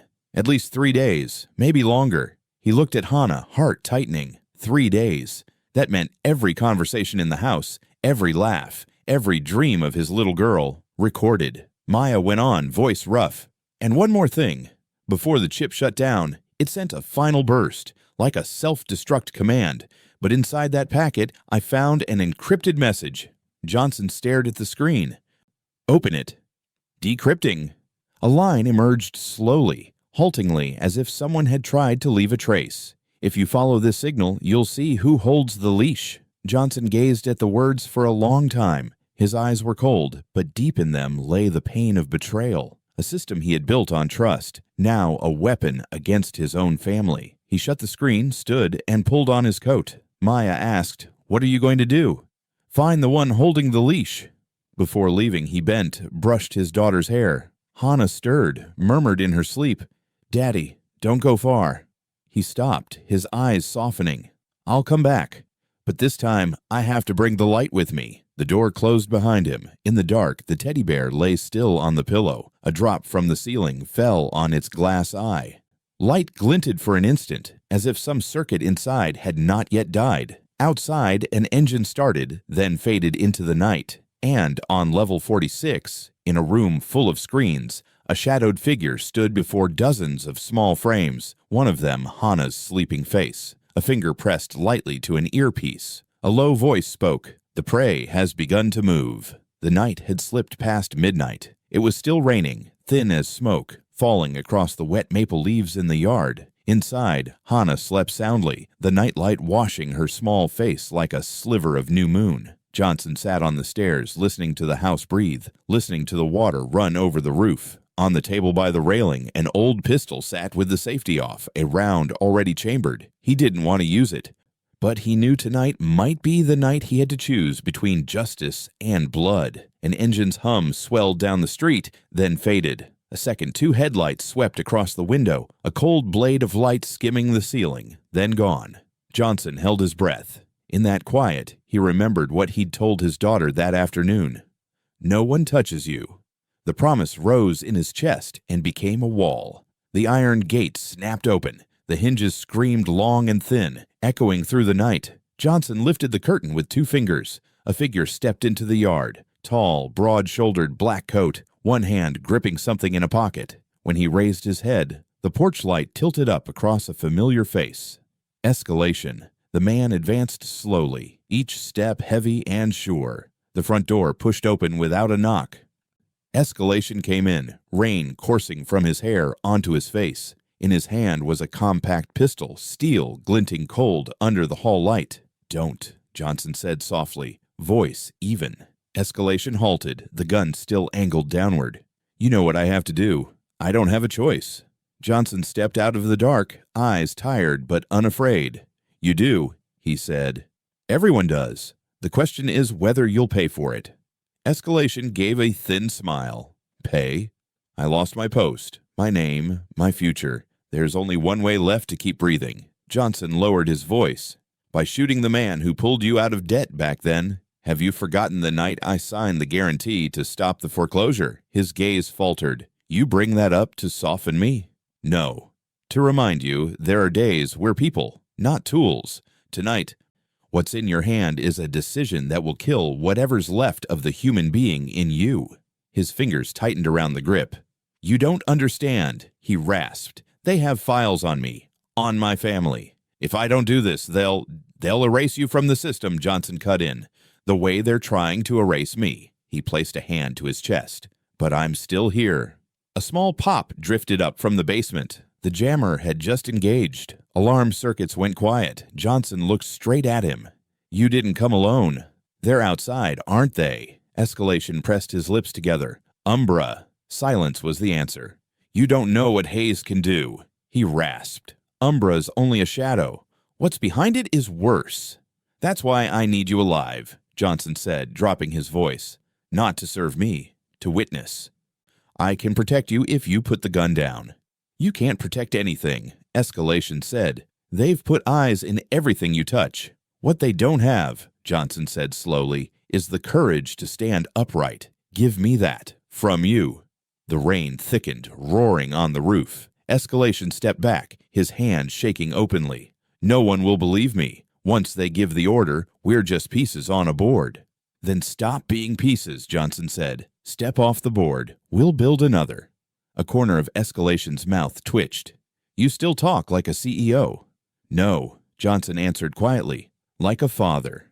Thunder rolled far off. Hannah's door opened, her head peeked out, eyes heavy with sleep. Dad.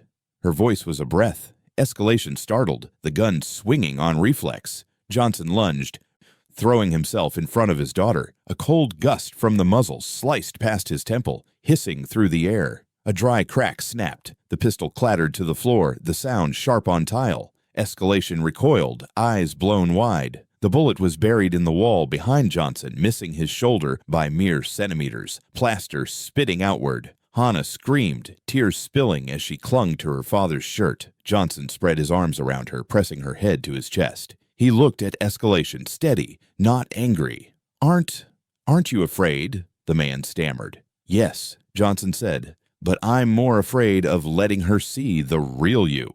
Headlights flared again across the glass. A black SUV stopped at the mouth of the alley. A figure stepped out, rain cloak, hood up, holding something long wrapped like a steel tube, a jamming antenna or a suppressed weapon. Escalation turned, panic flashing. No, they're early. Umbra? Johnson asked. Yes. A cold draft crawled along the floor. Escalation shoved Johnson and Hannah to the ground, shouting, Down! A round punched through the window, thudding into the wooden frame a hand's breadth from their heads. The pain exploded. Cold wind and rain surged in with the rush of bootsteps and gravel crunching under soles. Escalation lifted his head. His eyes had changed. No hatred now, only despair. Run, he said, grinding out the words. I'll hold him. No, you'll die, Johnson shouted, a crooked smile. At least this time, I choose my death. Johnson hauled Hannah up, cradled her close, whispered, Close your eyes. The small body curled into his chest. He backed down the rear hall, each step like setting a foot on a tightrope over air. On the wall, family frames trembled, reflecting Hannah's wide, shining eyes. Escalation snatched up the gun, crawled toward the front, his body flat to the wall. He flicked a lit lighter onto the porch. Rain smothered the little flame. The shadow outside checked for half a beat, long enough for him to roll behind the shelf and level the barrel toward the glow. Lightning split the sky, revealing the face beneath the hood. Blank, strange. Umbra raised his hands. The long tube lifted. Escalation squeezed the trigger. The report thudded, swallowed by rain. Johnson pulled Hannah into the utility room behind the kitchen, where he'd installed a thin steel door. He set her down and gripped her shoulders. Count to 100. Don't open your eyes. Don't call out. Hannah nodded, tears tracking her cheeks. Johnson kissed her forehead and turned away. He opened the small steel cabinet, grabbed a first aid kit and flashlight, and shoved them into his pocket. He didn't take the gun, not because he couldn't use it, but because he knew any bullet that left a barrel tonight would leave a scar on the child that would never heal. Up front, gunfire cracked again inside the rain, shot by shot, like the last beats of a lost heart. Glass shattered, wood split, someone's breath rasped. Johnson stopped in the hall, closed his eyes for a heartbeat, then opened them and fixed on the threshold. He knew the next second could change everything. He also knew he'd already chosen stand in the storm and not step back. He inhaled damp wood, cold rain, the sweet milk scent still in a child's hair. Here, on the edge between dark and light, every role fell to pieces. CEO, manager, subordinate, hunter. What remained were a father and a man gone astray. Rain hammered like war drums. Johnson moved forward, not fast, not slow, each step measured to the rhythm of the child's heartbeat behind him. And outside, a shadow waited, hand gripping a weapon that spoke louder than any lie. The night bunched into a single breath and let go. The rain hadn't stopped. Heavier drops fell, as if distant drums were beating against the heart. Light from the black SUV streaked long across the wall, crisscrossing with the shadow of escalation, now kneeling, still clutching the gun. Though its muzzle pointed at the slick tile, his breath came ragged, certainty gone. A thin line of blood crawled along his wrist from a place unseen. Johnson stepped out of the hall, slow, decisive. Each step echoed through the air thick with cordite and mist, like a heartbeat clinging to life. Hannah lay in the safe room behind the steel door, locked. He knew she was trembling, but he also knew he had to end it before she opened her eyes.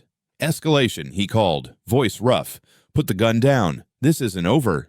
The man didn't answer. His body shook, rain and sweat mixing. His eyes were empty, like someone staring at himself on a cliff's edge. He drew a breath, gave a bent, spent laugh.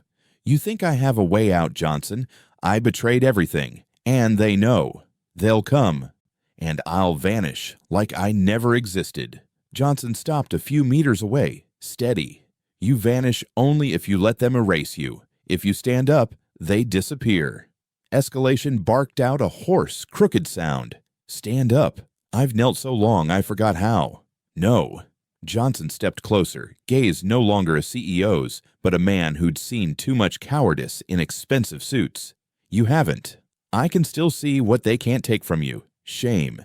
And shame is the start of courage." His hand tightened. The gun trembled with his pulse. "Courage saves no one. You think justice will shelter me? You think the press will side with me when they live off the headlines I'm about to become?" "No," Johnson said gently, "but truth will." The words made him flinch. His eyes flickered like a child jerked from a fever dream. Johnson stepped closer, each word falling slow, a hammer tapping steel. "You hold evidence, transaction logs, internal memos, Umbra's real name. If you die tonight, they're buried. If you live, they set this rotten empire on fire." Escalation bowed his head. The gun fell to the floor with a hard, dry knock. A second, two. The rain seemed to catch in its throat. Johnson exhaled, set a hand on his shoulder. "You were wrong, Escalation, but wrong isn't fate. Don't let them use your fault to rewrite the truth." He looked up, eyes clouded with water and regret. "You don't get it. They've got people inside everything. Even if I talk, who believes me? You were a CEO. You know. In this world, trust is cheaper than a click." Johnson nodded slightly. "Exactly. And because it's cheap, when someone dares to speak truth, people listen. And they remember." Lightning flashed. Two faces lit white, one shedding power, one shedding fear. Escalation sighed. I'm not sure I have the courage to live one more day in this game." "Then live for someone else," Johnson said, voice catching. "Live for my daughter, the child you made bow her head in the bank lobby. Let her see that grown-ups can still set things right." He was silent for a long time. His gaze drifted to the end of the hall. Light from Hannah's room seeped through a narrow crack, quivering like breath. Something in him softened, melted, and sparked again. Weak, but real. "That little girl," he murmured. "When she looked at me that day, I saw my own daughter's eyes. I meant to apologize, but I was afraid to admit I'm a coward. Admitting isn't weakness, Johnson said. It's the only way to begin again. Escalation looked straight at him, and for the first time nodded. Slow, heavy, but firm. Johnson gripped his shoulder. Tomorrow we go public with everything. Umbra Capital, Hayes. You won't have to hide. He drew a deep breath. And if I don't live to tomorrow, then at least you tried, Johnson said. And I'll go on. A hard wind swept the yard. The iron door on the porch blew open with a grating squeal. Johnson glanced at it, then back. Fear returned to Escalation's eyes. I heard something, he whispered. Stay here, Johnson said, stepping forward. Wind kicked the curtain into a frenzy. The hall light flickered twice and died. Only rain remained. And in the dark, Johnson heard metal slide. Thin, brief, sharp. He spun. Escalation back, he barked. Too late. Lightning carved the room, casting two shadows on the floor, one taller in a long coat, face veiled by a hood. His hand rose, the silver glint in it a suppressed muzzle. Escalation looked at Johnson, lips trembling. Umbra. The shot whispered. The rain swallowed the rest. The frame froze on Escalation's face, eyes wide, catching the last streak of lightning across the night. Everything fell silent. A short, clean, cold crack split the night. Escalation collapsed into the rain, body heavy, eyes wide, still stunned at the betrayal. Johnson lunged, kneeling beside him. His hands shook over the blood spreading fast across the tile. Escalation tried to speak. His lips worked, but no words came. Only a soft, ragged breath escaped, like wind leaving a body. Lightning lashed the window, lighting the killer still there. Long coat. Hood pulled low. Face lost in the rain. Umbra didn't flee. He stood and looked at Johnson for a beat, as if waiting for their eyes to meet. When Johnson looked up, their gazes locked for a fraction. Two worlds, two choices, two prices. Then Umbra stepped back, turned, and dissolved into the storm. Johnson drew a long breath, forcing himself steady. He pressed a palm to Escalation's chest, feeling the beats fade. Escalation looked at him, tears starting. His lips formed a single word, leaving like a breath. Hayes. Then the light went out. Johnson clenched his fist, but didn't scream, didn't cry. He raised his head toward the door where Umbra had disappeared. In the stuttering light, he saw a casing rolling on the tile, catching the rain's sheen. He bent, picked it up. The tiny evidence lay icy in his palm. Yet it weighed like lead on his chest. Faint marks were etched into the head, so small they were hard to read. A slashed circle over two interlocked letters. A.L. Johnson froze. Alder Lane. He breathed. The rival financial conglomerate Fargowell had nearly swallowed last year, saved only when Hayes himself scuttled the merger. Wind drove rain harder against the broken window. Water and a far-off siren braided their noise. Johnson slipped the casing into his pocket, lowered his forehead to Escalation's for a heartbeat, then stood. He stepped back, shoes black with water and blood. Without a word, he yanked down a curtain and laid it over the body of the man who had chosen to die for his conscience. Outside, the street lamps stuttered. Umbra was gone. Only shallow tire marks cut the wet earth. Johnson narrowed his eyes, memorizing the track, tilting his head. Instinct from a lifetime in data. Every detail could become evidence. Behind him, Hannah's voice wavered, thin as a draft. Daddy. He turned. She stood in the doorway, clutching her teddy. He rushed to her, pulled her in, and covered her face so she wouldn't see. It's all right, sweetheart, he said, his voice dry and broken. I'm here. A light flashed beyond the window, not lightning, but headlights. Another car rolled in, slow and careful. Sirens, faint at first, grew clearer through the rain. Hannah looked up. Is it the police, Dad? Johnson didn't answer. He stared out, eyes darkening, and murmured, Maybe. Maybe not. But whoever it is, the game isn't over. Rain kept falling, spliced with red and blue light rippling across the ground. He stood there a long moment, his hand cupping the back of his daughter's head. Then he glanced at his pocket, where the AL casing lay, cold, slick, bearing a secret an entire Fargowell empire wasn't ready to face. He knew that the round hadn't only killed a man, it had opened a door to a different war, one between financial hands laced with power. A nameless bullet stamped with the sign of a Hayes-Alder Lane alignment. Johnson tightened his fist around it. Thunder rolled again. For an instant of white light, his face was wet. and it wasn't clear what was rain and what were tears. Far off, sirens wailed again and again, like a countdown to a new storm about to break. The rain had eased, but the sky was still thick with mist. A faint bluish glow from the laptop screen washed over Johnson's face, the fatigue etched deep into the corners of his eyes.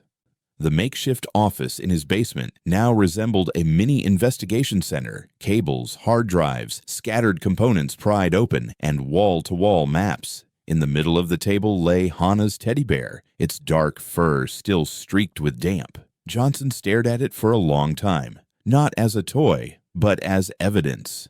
He put on gloves, took a small knife, and cut along the seam at its side. Tufts of white stuffing spilled out, and inside that layer, something hard flashed metallic. A chip, smaller than his pinky fingertip, embedded deep in the core, invisible to the naked eye. He set it on a metal dish and hooked it up to a signal reader. The screen flickered through lines of code, then displayed a coordinate, 10 digits with a tiny red blink pulsing like a heartbeat. The signal was still active. Johnson opened a digital map and zoomed in.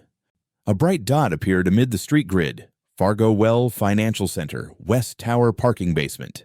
West Tower, he murmured.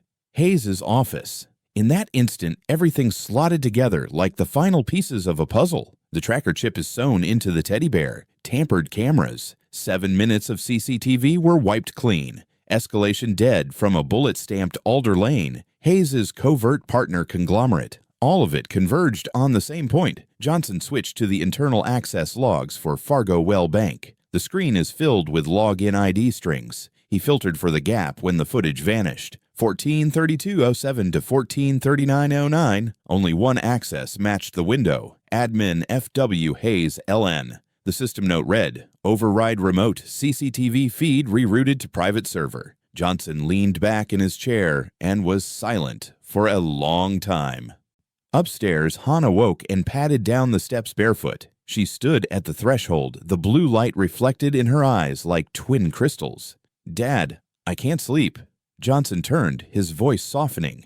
"I know, but you don't have to worry anymore. I'm about to find who did this." Hannah looked at the teddy bear with its belly open, eyes welling. "The bear. Did they hurt it?" Johnson smiled gently and touched her shoulder. "No. It protected you. It helped me learn who the bad people are." He lifted her onto a chair and let her lean against his chest. Outside, the rain had fully stopped, but the wind still swept across the old panes. Johnson lay Hannah down on the chair, tucked a thin blanket over her, and turned back to the screen. His fingers typed a trace on the auxiliary GPS source. A secondary signal appeared, weak, blinking like a final breath. The signal ran out of the city along Highway 9 and stopped at an abandoned warehouse. He bracketed the site and saved the coordinates, still uneasy. Every trail pointed to the same place. Hayes, and he knew only a direct confrontation would end it. Johnson opened the small safe under the desk and took out the hard drive Escalation had once given him. Before, he hadn't dared access it for fear of being tracked. Now there was nothing left to lose. The drive spun up, and dozens of hidden log files appeared, each one a series of internal recordings between Hayes and an Alder Lane representative. One exchange made Johnson bolt upright. Fargowell's board will never see this coming. The moment the scandal drops, Johnson will be forced out, and you'll have full access to the West Fund accounts. And the girl. Collateral noise. Keep her tracked. The chip stays until we're clear. Johnson killed the audio and stepped back. His heart pounded. Heat throbbed at his temples. They hadn't only monitored him, they had tracked his daughter, turning a child into leverage. He stood still, staring at the teddy bear on the table as a chill ran down his spine. Outside, the wind whistled through the door jamb like a warning. He pulled out his phone and dialed the secure number of a federal agent he still trusted. "This is Johnson Fargowell. I have evidence. A tracker chip, access logs, and the source location. Target, Hayes." The voice on the other end was low and clear. "Stay put. We'll be there in 15 minutes. Johnson hung up, looked at Hannah, gently brushed her hair and whispered, "It's almost over, sweetheart. I promise." But in the window's reflection, he saw something else. Headlights flaring again in the distance, then cutting out. An unmarked car stopped at the gate. Johnson moved to the exterior camera feed, but the image was only white static. He clenched his fist, took the AL-stamped bullet from his pocket, and set it next to the GPS chip. Two tiny objects lay side by side, reflecting the same cold metallic gleam. One bullet to kill, one chip to track a child, both bearing Hayes' mark. Johnson drew a long breath, his eyes turning razor cold. Then it's time to show them the truth. They won't be silent anymore. He pocketed the hard drive, locked his daughter in the safe room, and stepped for the door. Outside, the wind gathered. A new day was about to break. And with it, a confrontation no longer between two men, but between truth and power, between a father and an empire trembling before the light. That morning, the city sky was ashen as smoke, but in front of the Capitol, thousands still packed the square, placards lifted high. Stand with Hannah. Curious respect over wealth.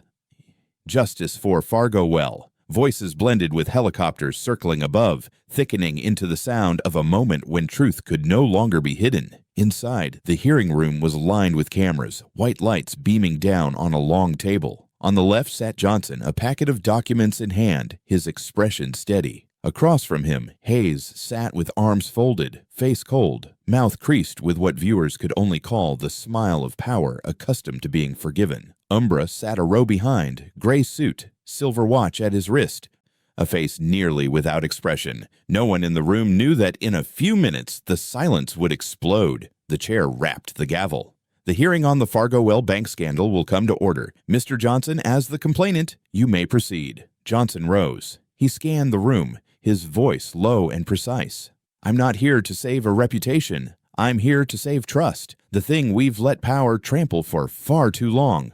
He brought up the big display behind him. An image appeared. The teddy bear with its belly opened, the tiny GPS chip, the bullet stamped AL. A swell of murmurs rolled through the hall. This, Johnson said, is evidence that Fargowell Bank, under Hayes, colluded with Alder Lane Capital. This GPS chip was sewn into my daughter's toy. It didn't just track her movement. It streamed audio, video, and location to a hidden server in the West Tower basement. He tapped a key. The screen changed. Access logs, a timeline marking the exact moment the CCTV was erased. Access from Hayes' administrator account. And this is an audio recording of his call with an Alder Lane representative the night before the smear against me went live. Sound filled the room.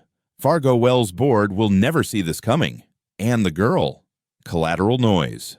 The chamber went dead still. Then a small O spread into an angry rustle. Hayes tilted slightly and sneered. Another performance? You think a few recordings are enough? They're easy to fake, Johnson. I'm sure you know that. Johnson nodded. I do. Which is why I brought people who can prove the opposite. He signaled. A team of forensic specialists entered with laptops. On screen, layered waveforms appeared. This is the original, unaltered, and this is the audio Mr. Hayes sent to the media to defame me. The two files ran in parallel. Their bands misaligned, each splice visible like cut lines. A specialist spoke into the mic. The voice in the fake clip was spliced, cut from 4 separate meetings. The background noise profiles don't match in time. There's a studio mic subharmonic. This cannot be a natural recording. Johnson turned back to the room, his voice soft but iron. The man he hired to assemble that file, Escalation, was killed by Umbra's hand. And that bullet? He took it from his pocket and held it up. Bears the mark of Alder Lane, the conglomerate Hayes patronizes. Shutters fluttered like hail. Hayes didn't move, but his hand trembled. I don't know any Umbra, he said, voice stiff. That death has nothing to do with me. Johnson didn't answer. He pressed a key. The display cued traffic camera footage near Johnson's house the night of the shooting. Under the streetlight, a black SUV rolled into view. The plate reflected clearly. HL09 Hay. The room erupted. The chair hammered the gavel, but the noise rose. Johnson stepped forward and pointed at the back row. Umbra, tell them who gave the order. Umbra closed his eyes, lips tightening. A second, 2. Then he opened them and looked straight at Hayes. I only acted under contract, he said, gravel-voiced. And who signed that contract? Johnson asked. Umbra said nothing. Hayes' fists clenched. I'll ask again, Johnson said. Who signed it? Flashes popped from every angle. Umbra exhaled. Richard Hayes, he said, barely above a whisper. Chairman of Fargowell's board. The chamber detonated. Some reporters sprang to their feet. Mics thrust toward Hayes. He stood and slammed his hand on the table. Lies. I'll sue every last one of you. Johnson looked directly at him. No, you'll be prosecuted. All I want back is what you took. The truth. Outside, the crowd roared. Police escorted Umbra out in cuffs, glittering under the lights. Security clustered around Hayes, but the lenses had already swarmed. Johnson sat and let out a slow breath. He faced the main camera, his voice small, yet carrying across millions of screens. This isn't just a story about a bank. It's the story of every place where power forgets people. If you're hearing me, remember, sometimes all it takes is one child telling the truth for an empire to bow. The last image froze in Hannah's eyes as she watched the live stream from the safe room at home. She smiled, still hugging the teddy bear that had been sewn back up. Amid the world's noise, that smile was the only still thing. The top-floor boardroom at Fargowell blazed with light, but the atmosphere was thick as smoke after a storm. Faces once accustomed to power and privilege sat in utter quiet. No laughter, no clink of crystal, only the steady tick of the wall clock, counting off seconds to a verdict. Johnson sat at the head of the table. Light from the window behind him rimmed his silver hair with a quiet halo. Opposite, Hayes leaned against his chair, trying to hold steady, but his eyes were bloodshot and his lips trembled. Around him, board members avoided his gaze, as if silence were the only way to preserve what was left of their honor. The acting chair rose, voice formal. In line with this morning's hearing and the evidence provided by forensic authorities and the witness Umbra, the board will now vote on the removal of Richard Hayes as chairman of Fargowell Bank and the referral of all files to the federal prosecutor's office. The only sound was the whisper of paper. One by one, small ballots were placed on the wood, each click of a pen, each folded slip, like history touching down as an old era closed. Johnson looked around and said nothing. He knew this wasn't just for him. It was for everyone who'd been silenced by men like Hayes. At last, the final ballot fell. The acting chair opened the box and counted, his voice low and exact. 15 in favor, 0 against. The resolution is adopted.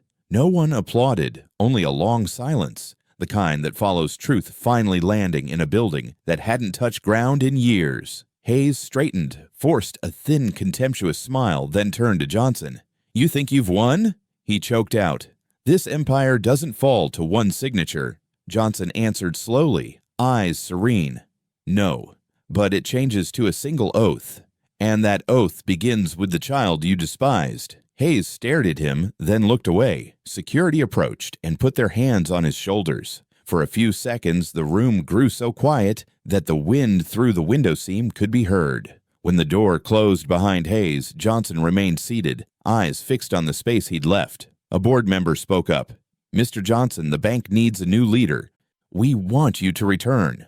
Johnson looked through the glass where the first sunlight broke over rain-wet towers. He shook his head. Fargowell doesn't need a head. It needs to learn to stand upright. He rose and fastened his jacket. On the table, the USB holding the case file lay still, a period at the end of a sentence. He set his hand on it and slid it toward the prosecutor. This truth doesn't belong to me, he said. It belongs to everyone who once thought silence was safety. The room was still, but the feeling had changed. From the window, light struck the gold-plated Fargowell on the wall, making it flare, for the first time in years, not for profit, but because justice had finally been called by its name. Johnson turned and walked out. The door shut behind him. No gavel, no vote count. Only the sound of his shoes on marble. Long and firm, like the first beats of a new beginning. The last light of day fell across the glass towers, casting a pale gold onto the Fargowell River. The city was still loud, but today something felt quieter, as if, after the storm, people were learning to listen to themselves. Johnson stood on a high balcony, a cup of cold coffee in hand. The wind blew through, carrying the smell of rain and distant horns. Down on the street, the crowds were still thick, but among them he saw small signs on shop doors, cafes, schools. Respect over wealth. It was no longer a slogan, it was a reminder. Inside, Hannah sat at the table with her old teddy bear, now stitched back together with white thread. She was drawing scribbly but vivid lines. A father, a little girl, and a brightly lit building. When Johnson stepped in, she looked up and smiled. "Daddy, I drew our house with the lights on, like that day when everyone clapped for you on TV." He sat beside her, gently. "The lights are on because the truth came back, sweetie." Hannah tilted her head, eyes shining. "So now, they won't lie anymore, right, Daddy?" Johnson smiled softly. "No one can claim lies vanish, but at least, now, they know to be afraid." Outside the window, a flock of sparrows crossed the sky, flickering in the last rays. Johnson watched them, his gaze easing. On the table, the silver USB lay still, the one he'd handed to the prosecutor yesterday, but they'd sent a copy back for him to keep as a memento. He picked it up and turned it in his fingers. In the light, the metal reflected his and Hannah's faces, small but unbroken. A soft knock at the door. A mail carrier handed him a white envelope with no return address. Inside was another USB, black, unbranded, only a scrawled handwritten line. "Umbra is only the first layer." Johnson stared at the words for a long time. Outside, wind hammered the frame, carrying the last chill of the season. He closed the envelope, set it beside the coffee cup, then turned toward his daughter, who was lost in her drawing. In Hannah's picture, the sky was filled in bright blue, and at the base of the building, a child's crooked letters read, "Dad kept his promise." He smiled, then placed the black USB in a drawer. He said nothing. Only Hannah's pencil kept whispering over paper, steady, like the heartbeat of a small child, relearning the most important thing: peace. Outside, dusk slid toward purple. The city lit up. One chapter closed, but the dark still lingered somewhere, seeping through offices, reports, unkept promises. And in the midst of it, a father stood by the window, palm on the cold glass, and softly said, "My daughter, this is only the beginning." Music swelled gently, piano blending with the wind and the city's hum. The screen dimmed. Title card: The Fargowell Reckoning. End of Part 1.